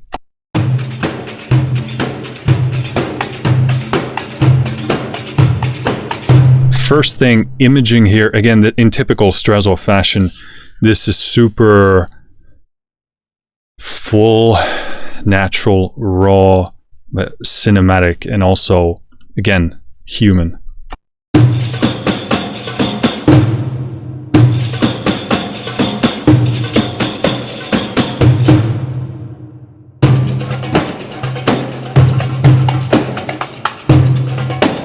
Oh, how good is that?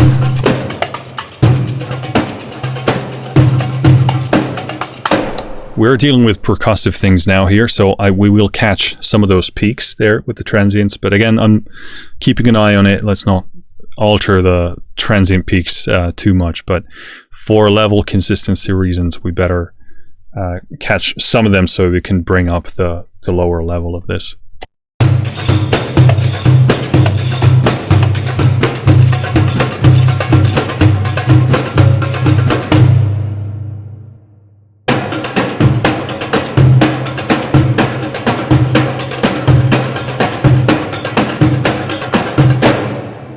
I appreciate, I mean, first of all, these are really, really cool. Again, they sound alive and they have like soul baked into them.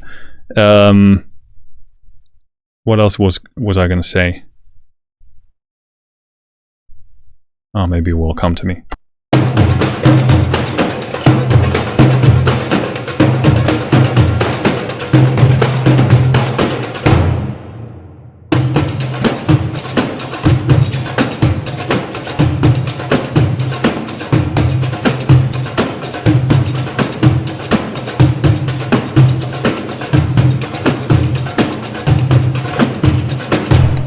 How cool are these? Yeah, the thing I was wanted to say was on the kind of second loop of a loop, there's slight variations there, not only in the actual notes being played, but also textural tidbits here.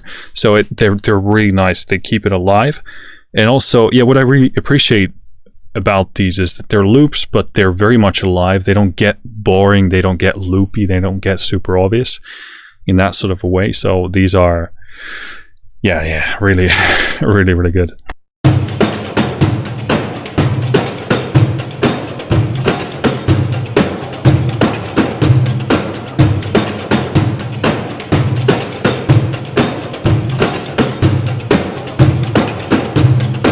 I mean, this kind of stuff makes me want to start writing for them immediately. Really cool.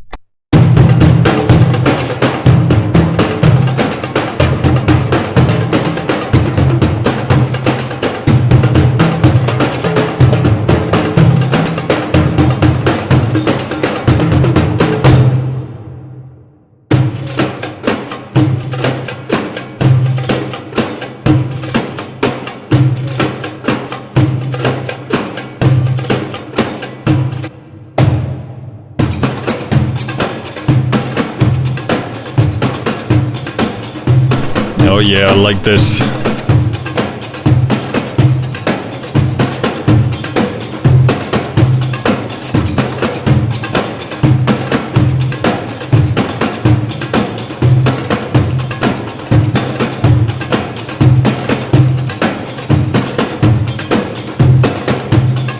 Oh, I love that. I love the 7/8, and also like there's a bit of like variation polyrhythm going on there. It's not like this didn't sound to me like, or if it was looping, it was, the loop was longer because there was that high end variation there on the right on the imaging.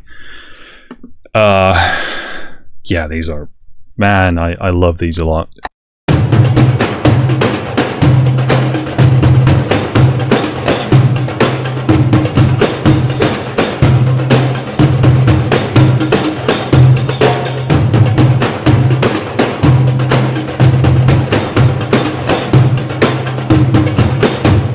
Yeah. I mean, the loop, it's long, or it's introducing a separate bit in there. It's, these are so good. As a rhythm connoisseur, lover of rhythm, these are bloody good, mate.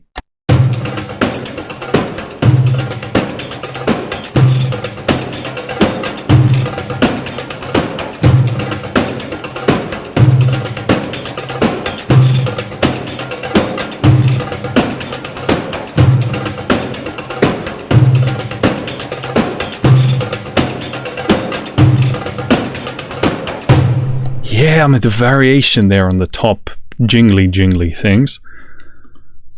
So good.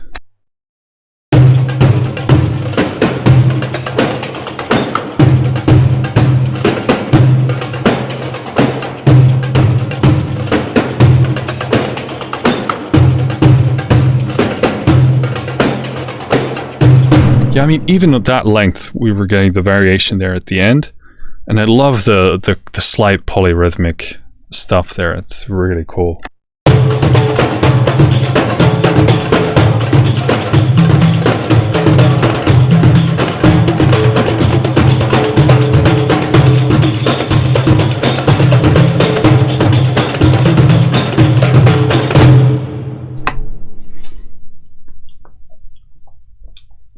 These are so good.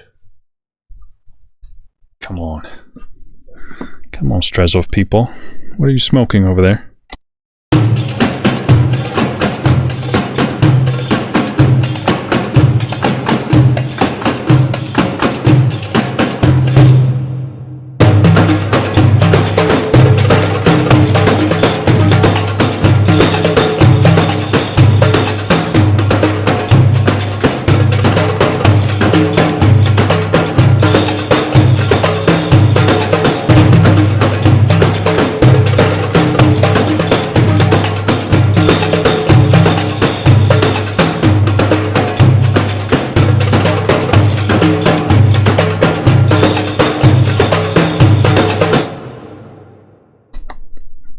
Very nice.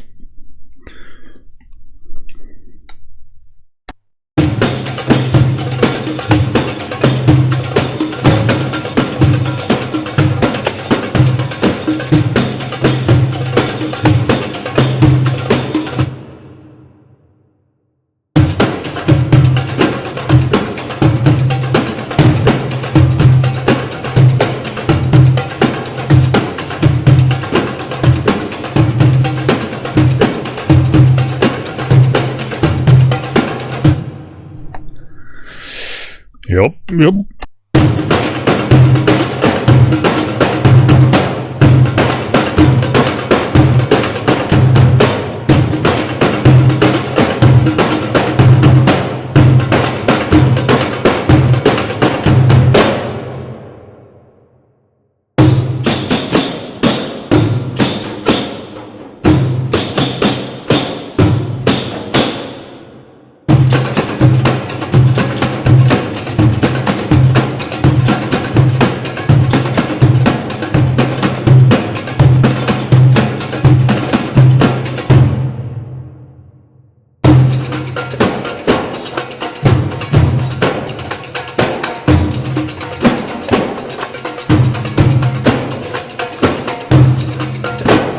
Yeah, I mean, how good is that? That's so cool. And then you can break all of those different sections down into the individual keys. But yeah, I mean, these were just really, really good. Going into single hits, so these are extreme. So this is basically like, I would presume, like an extreme library of its own. I think the loops probably demonstrate the sound potential best, or better than I can by doing a crap ton of playing here. But I obviously do want to get in here as well. So zones.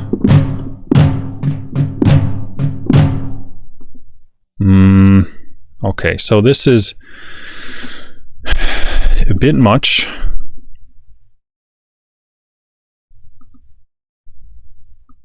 To wrap my head around, but simple enough, I guess. Close, mid, far. Then you got zones, which are 7. So 1, 2, 3, 4.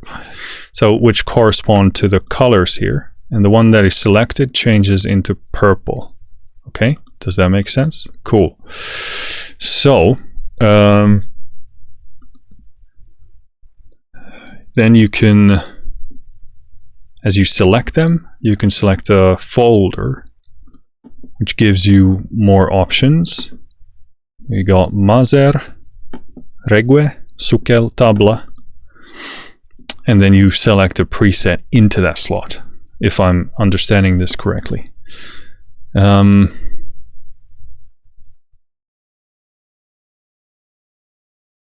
Yeah. Okay, cool. Let me actually, let's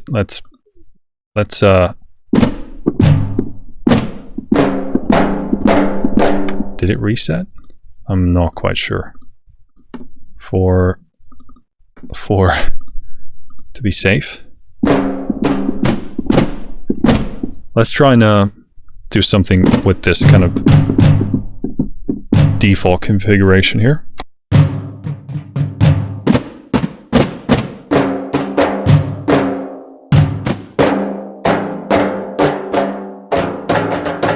So it doesn't seem like by default this is not, it's kind of loading the same things in here. Let's do something completely random. Completely random.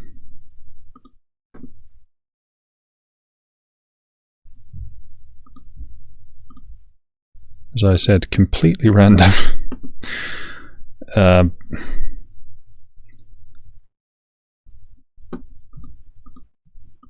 Just to throw things off a bit. See what happens.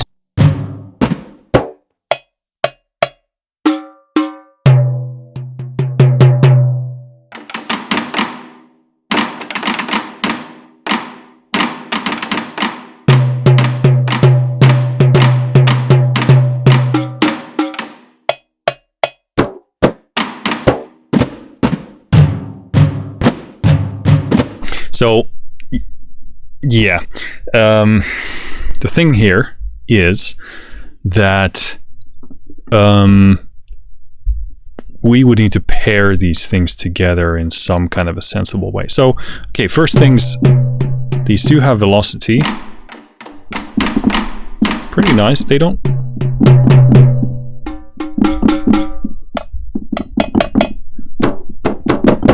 maybe have like a super...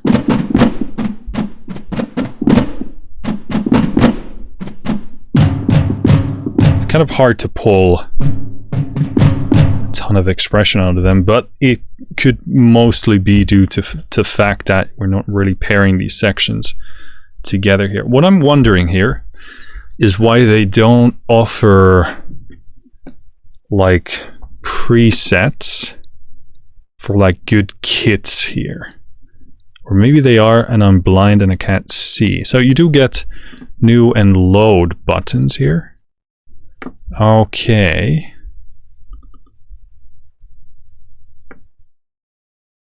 I am lost. Okay, that doesn't do what I expected. But with this kind of an approach, I would assume that I could just start, like, pull presets for all of these, like a combination of these different zones into something reasonable that I can play straight away. Because this feels like a bit much for me to start from nothing to assemble these together.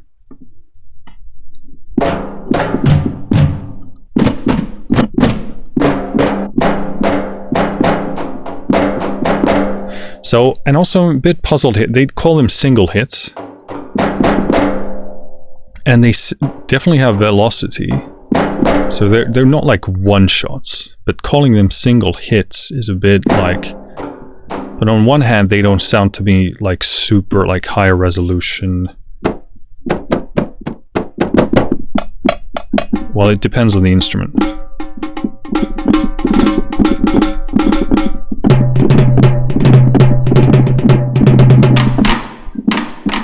So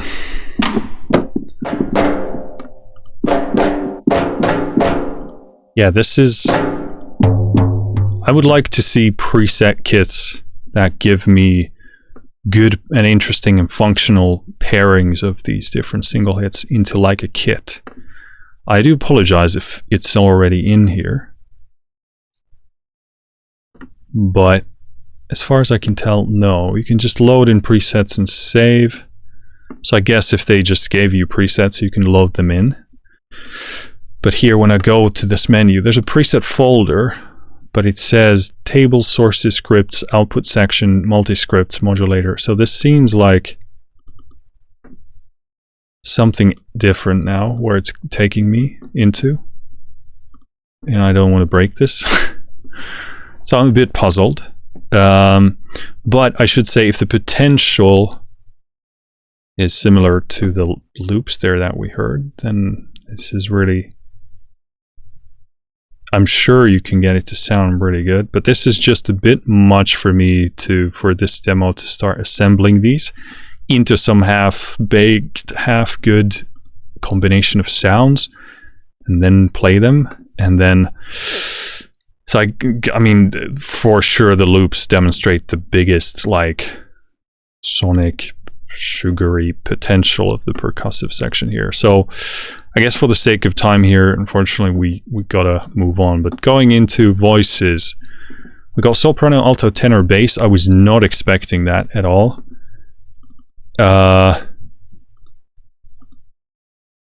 So again, we're dealing with the same nagams here. So let's start playing.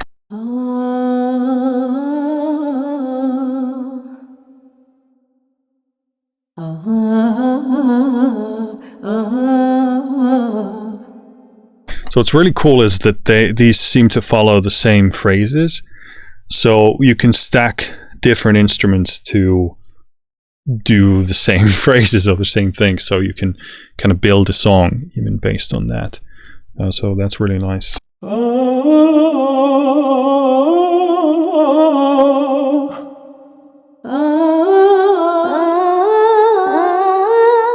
As you can hear, the pitching here becomes super obvious from like it becoming synthetic. Maybe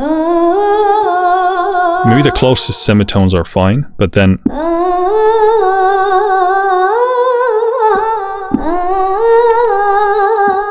but obviously that gives you a different sound, so that could be what you're after. But in terms of realism, probably not. But I mean, this sounds really cool, like a pitched down soprano.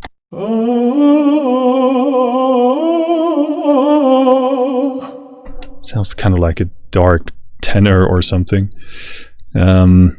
Cool. Shorts.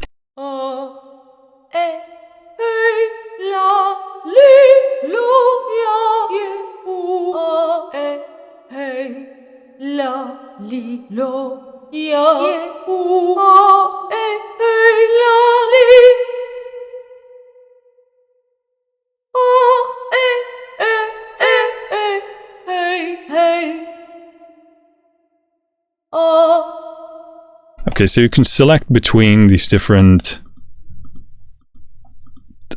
syllables, vowels, or you can auto cycle, which probably works better.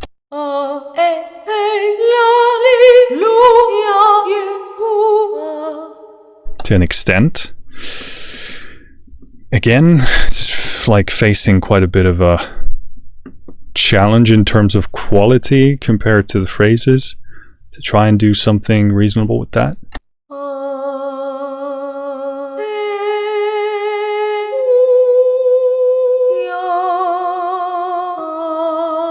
Again, and these are the sustain autocycle.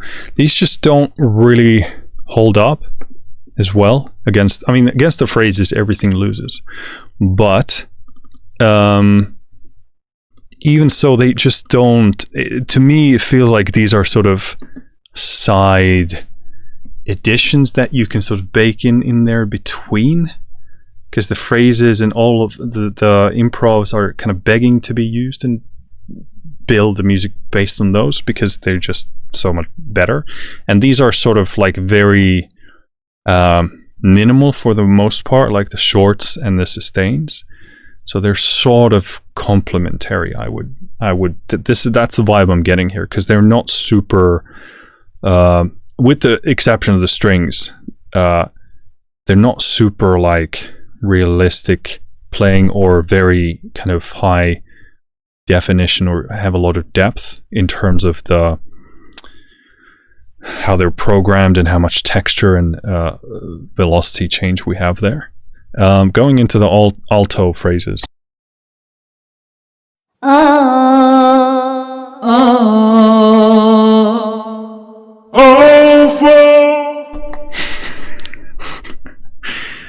That sounded a lot like this said, oh fuck. I was playing the wrong pitch as well. I was trying to change the magam to make something interesting here.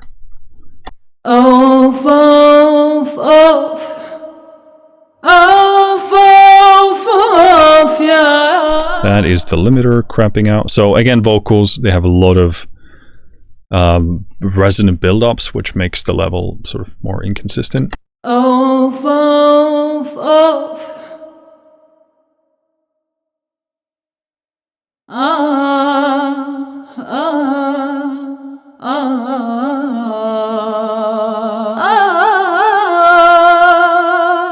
These sound a bit more distant for sure, so I'm going to turn off the reverb. Yeah, there's definitely more air captured on these ones compared to the soprano, I would say. Let's go to the tenor there.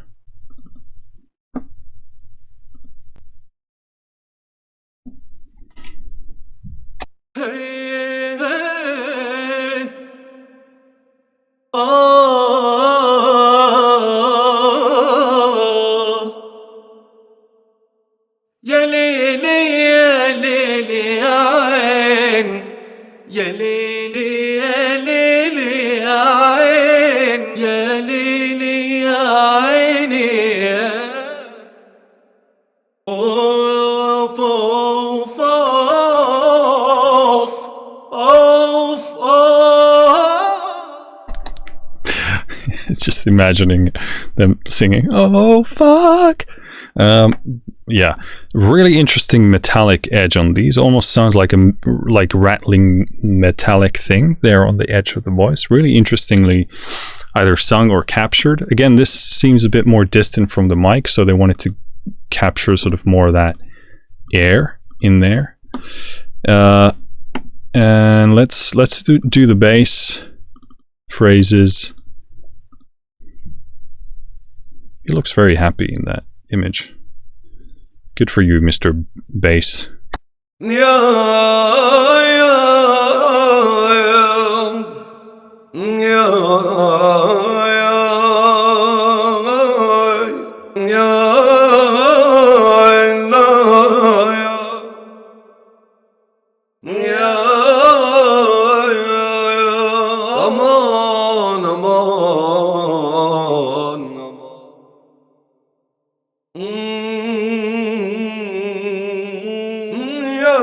Yeah, very interesting. Even as a bass in this style, still very like a high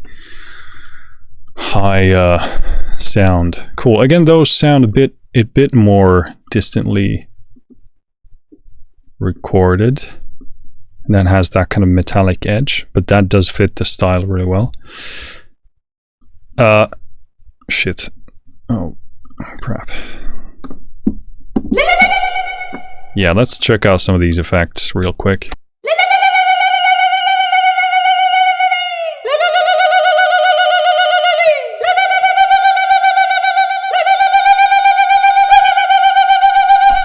Yeah, pretty... I'm being surrounded. Yeah, cool. Claps shorts. Let's do... Arada Dabke. With my pronunciation.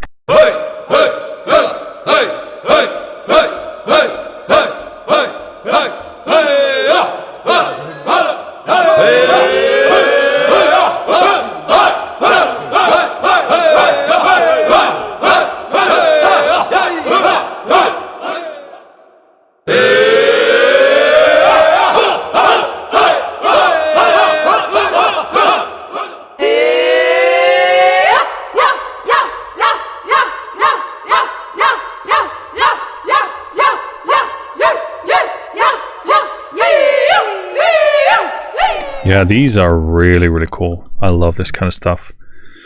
Really use like as a rhythmic vocal kind of a type of a thing. And lastly, going into sparks. No idea what these are.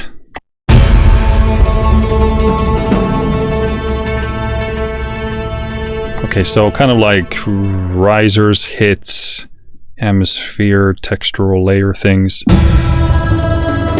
Are you really telling me?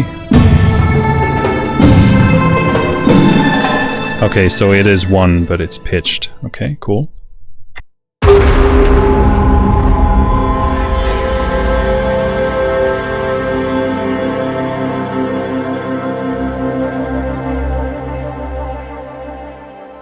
You sound really good, really polished. I don't remember which Strezov library it was some time ago, but I was really impressed by the sound design stuff, because I was so used to them just having like raw, more natural sounding things rather than like super high production polished things. So again, these seem to be in line with that observation as well. Olifants, I'm really happy that they're consistently seems to be a Lord of the Rings fan in Strezov, somewhere at least.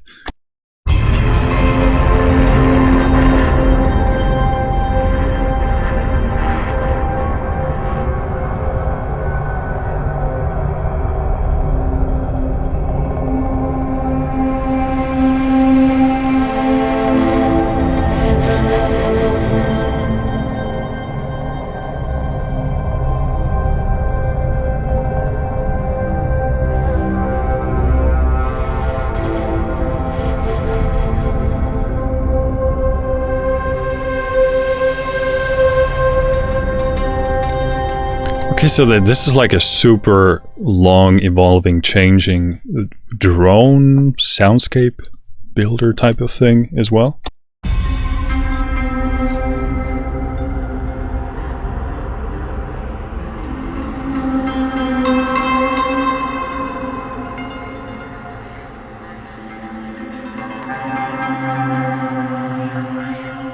Yeah, very cool. Again, we have a fair bit of these.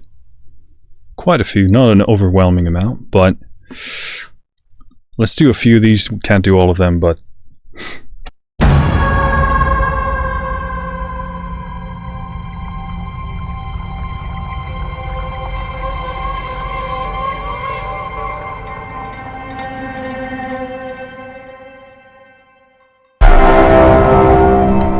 clipping.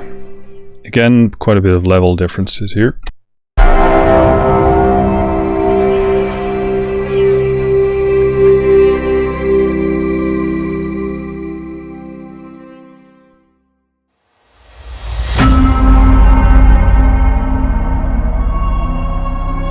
That hit was really, really well done.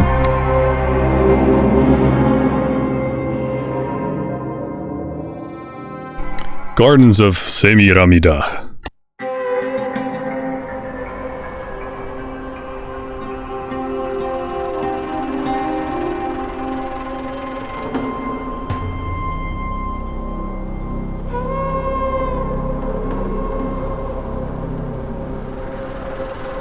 These are really, really cool, super impressive, very immersive. I'm really impressed by how long and involving those are. In fact, we haven't even heard the end of a single one, I don't think.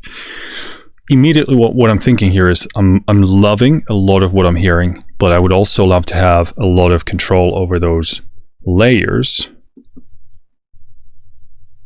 Wait a minute.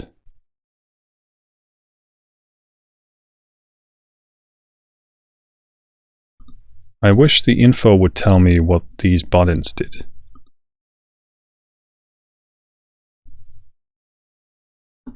Because when I hover on them, it doesn't tell.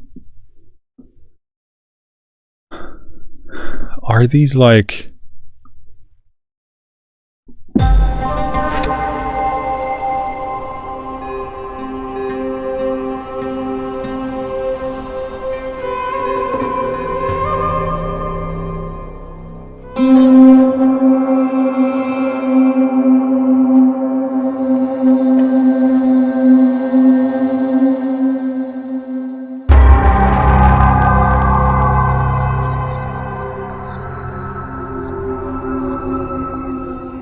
I'm thinking they're just different menus,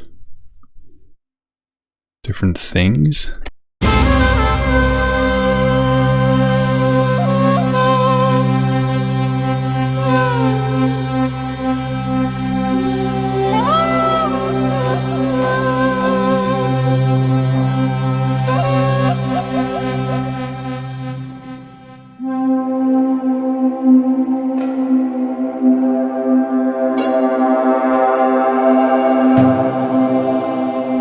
Cool. So yeah, what I'm thinking here is I wish all those layers could be broken down and controlled, muted or not, and then control the levels for them, and even maybe they must be loops of some sort.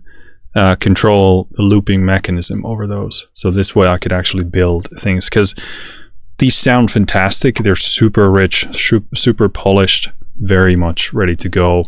But if you're like composing, you might not want certain elements from there. Like you like this bit, but you don't like that. So with these ones, you feel very locked in to what it is. And then if you wanted to remove something or even insert something from the outside, that might not be possible because there's an element that kind of fights with it. So immediately what I'm thinking about with this is control over those layers, because they do sound absolutely great. I mean, we have control over percussion and synth and ethnic here, which is great, but let's playing just the ethnic element there, for example.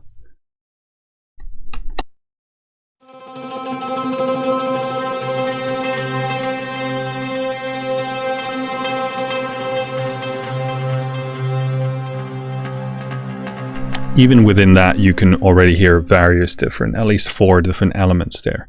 So I would love to have further breaking down of those and not sort of baked in there. And then I could turn them on or off, and preferably also manipulate the beginning and the ending of those. But obviously this is better than nothing. Also, that one thing I would expect to be a synth, because it sounds like a synth.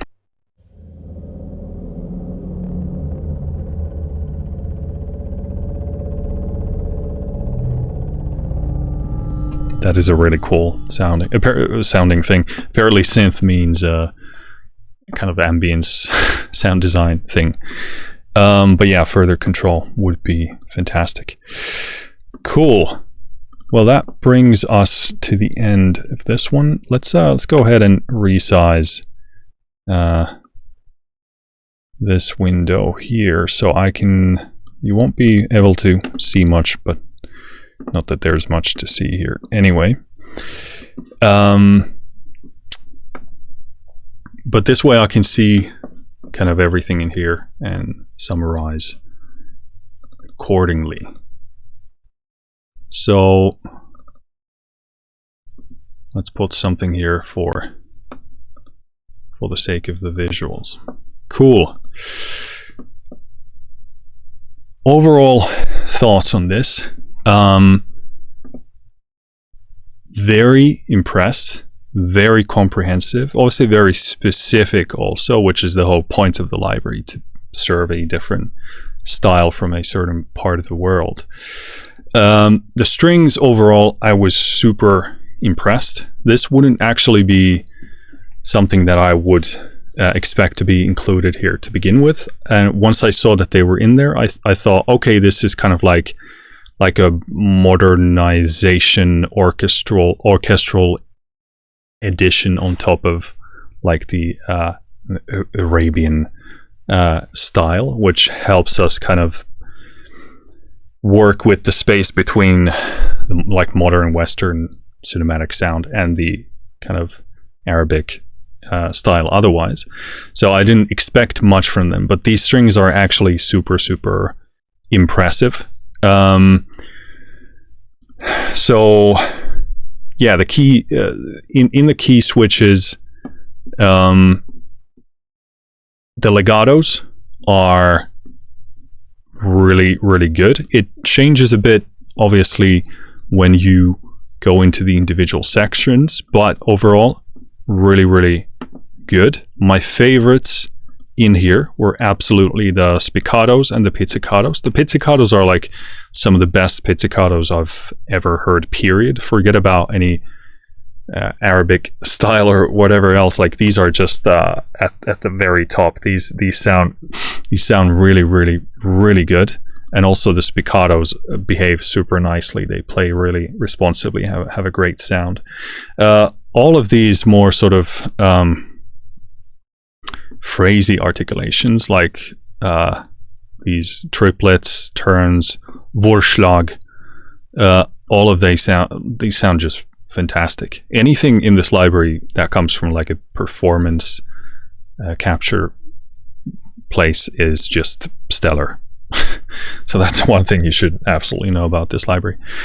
But yeah, super impressed by, and even like, I am not usually a fan of ensemble patches, period, but these sound really good. And even in some sections, I'd go for the ensembles over the individual sections. But the individual sections in part sound better in certain places and ways, and I'm sure it depends on your taste and what you want to go for in terms of style, etc. But it gives you the flexibility there, so really good stuff. Solo strings, again, depends on what you're playing there, but they have a more sort of upfront, thinner, more high-end type of sound, so you can use them to kind of bring certain sections up to the forefront a bit more if you want, or you can just do solo stuff as well. The biggest wish that I had regarding the strings here is the speed of the legato. And again, I should say, you really, something you should know about Strezov libraries, period, is if you want the most realistic legatos, in my opinion, you should use the monolegato and then stitch your sections together with the individual sections using monolegato. That being said, sometimes the polylegato sounds better on certain patches. At least that's been my experience with F-Latus strings. Here we didn't just have the time to test all of this because it's such a colossal library. But sometimes it is the case that poly sounds better and or different. So always check out the poly option as well. Don't just take my word for it. But yeah. So yeah, that being said, I wish the legato speed could be sort of a bit more automated here based on the speed of your playing. It does sound really good, but I would have to do a lot of automation here to, well, not a lot, but I would have to do automation here, which to me is a lot, to always suit the speed for the part that is being played. So that's kind of my only development suggestion here on the string front. Pluck strings. So overall, most important thing here is that the improvs and the phrases are absolutely stunning. They just wipe the floor with everything. I was not a big fan of the playable key switch things here because they felt sort of a bit low depth to me, like not a ton of expression or texture or velocity control there. They just didn't sound like they had the level of detail there to even come close to fighting with the phrases and those kind of things, which and the improvs, which makes me think that these are more like supplementary things that you're supposed to insert in between the phrases and stuff to kind of make the stuff work with your composition and fill in the gaps where you don't have a phrase. So from that perspective, I appreciate it, but in terms of playing a lot of original stuff with the key switch things, so with the playable articulations, I wouldn't expect to do much of that. The exception was, I think, which one was it? Maybe the Qanun or the Bouzouk? Whichever was one of them sounded super expressive. Let me try and find which one it was. Was it the Qanun? Yes. Good job, Marcus. That was lovely to play with. Woodwinds, very similar story. Again, the phrases improvs are just like 10 out of 10, really good. Also, what I should mention about the phrases and those things is that they follow the same kind of patterns or the same general idea. So you can layer stuff from woodwinds with the plucks with the vocals. So in this way you can layer things very easily and nicely. I love that about the design of this library. That makes a lot of sense. But you still get so many different of those melodic modes or styles that there's a lot of option to choose from. So you wouldn't bump into a lack of ideas very quickly with this at all, as we just scratched the surface of all of these phrases, etc. But same thing with woodwinds. I wouldn't expect to kind of play them like this a lot myself. I would just use the playable articulations as kind of supplementary things that allow me to glue the phrases and the improv stuff together. Percussion, the loops here were insanely good. Really, really stunning. Just 10 out of 10. Again, super natural, raw sound, but very, very polished. So you can keep it natural if you want, or you can process them with ease without having to undo excessive compression or saturation or anything like that. They were just really, really good. And what's cool is you can play all the layers you want at the same time. You can play all the layers at the same time if you want, or you can break it down into sections. These were really cool.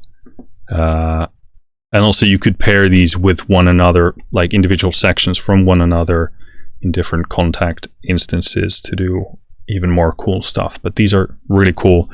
I was really a bit lost with the single hits here, because by default it didn't seem to load anything that's super playable to me. But essentially you can load anything you want here into the zones here.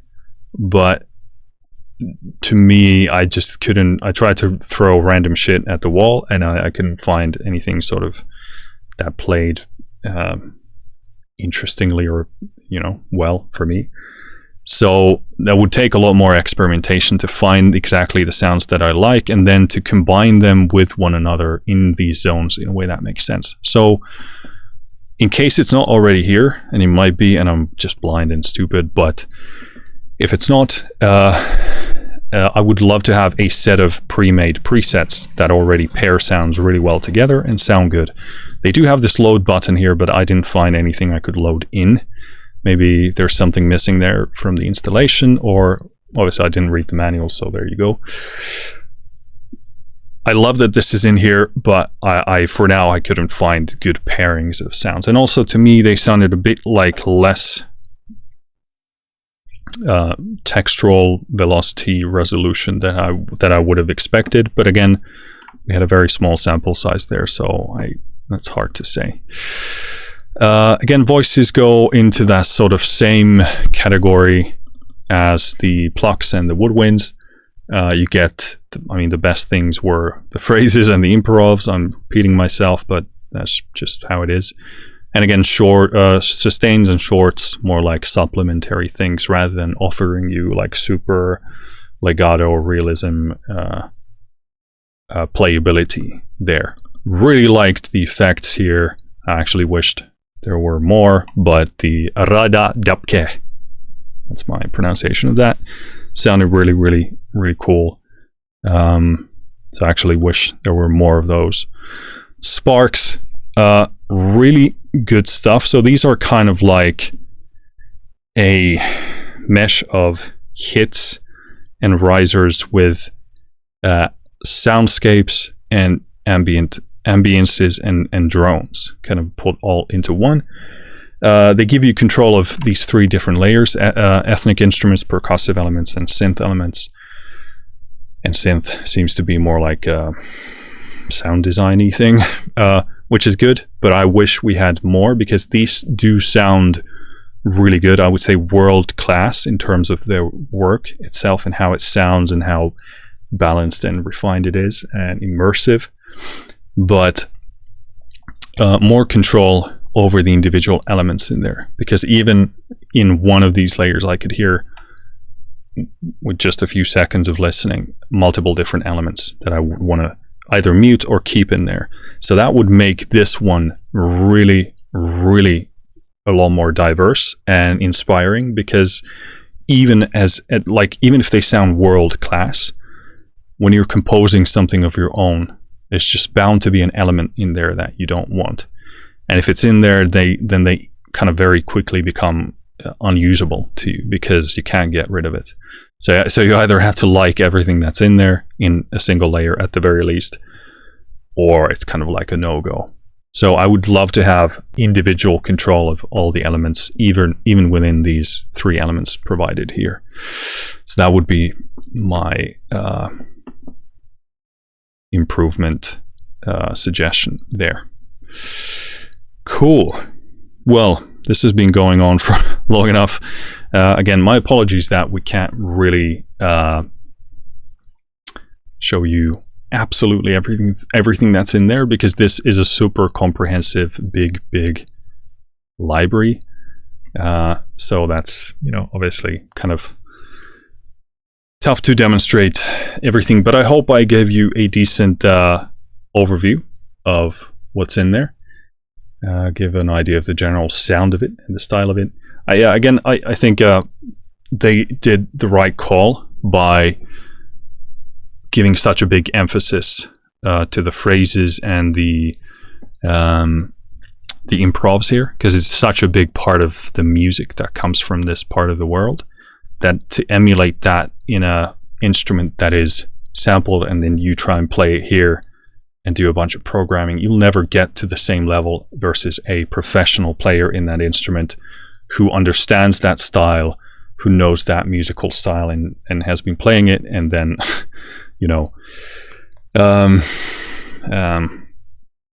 performs those things.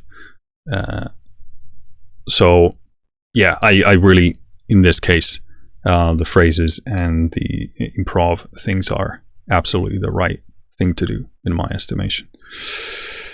So yeah, and I actually haven't seen anything like this at this sort of a scale. This is super comprehensive, and there are so many things in here that it's a lot of stuff to check out.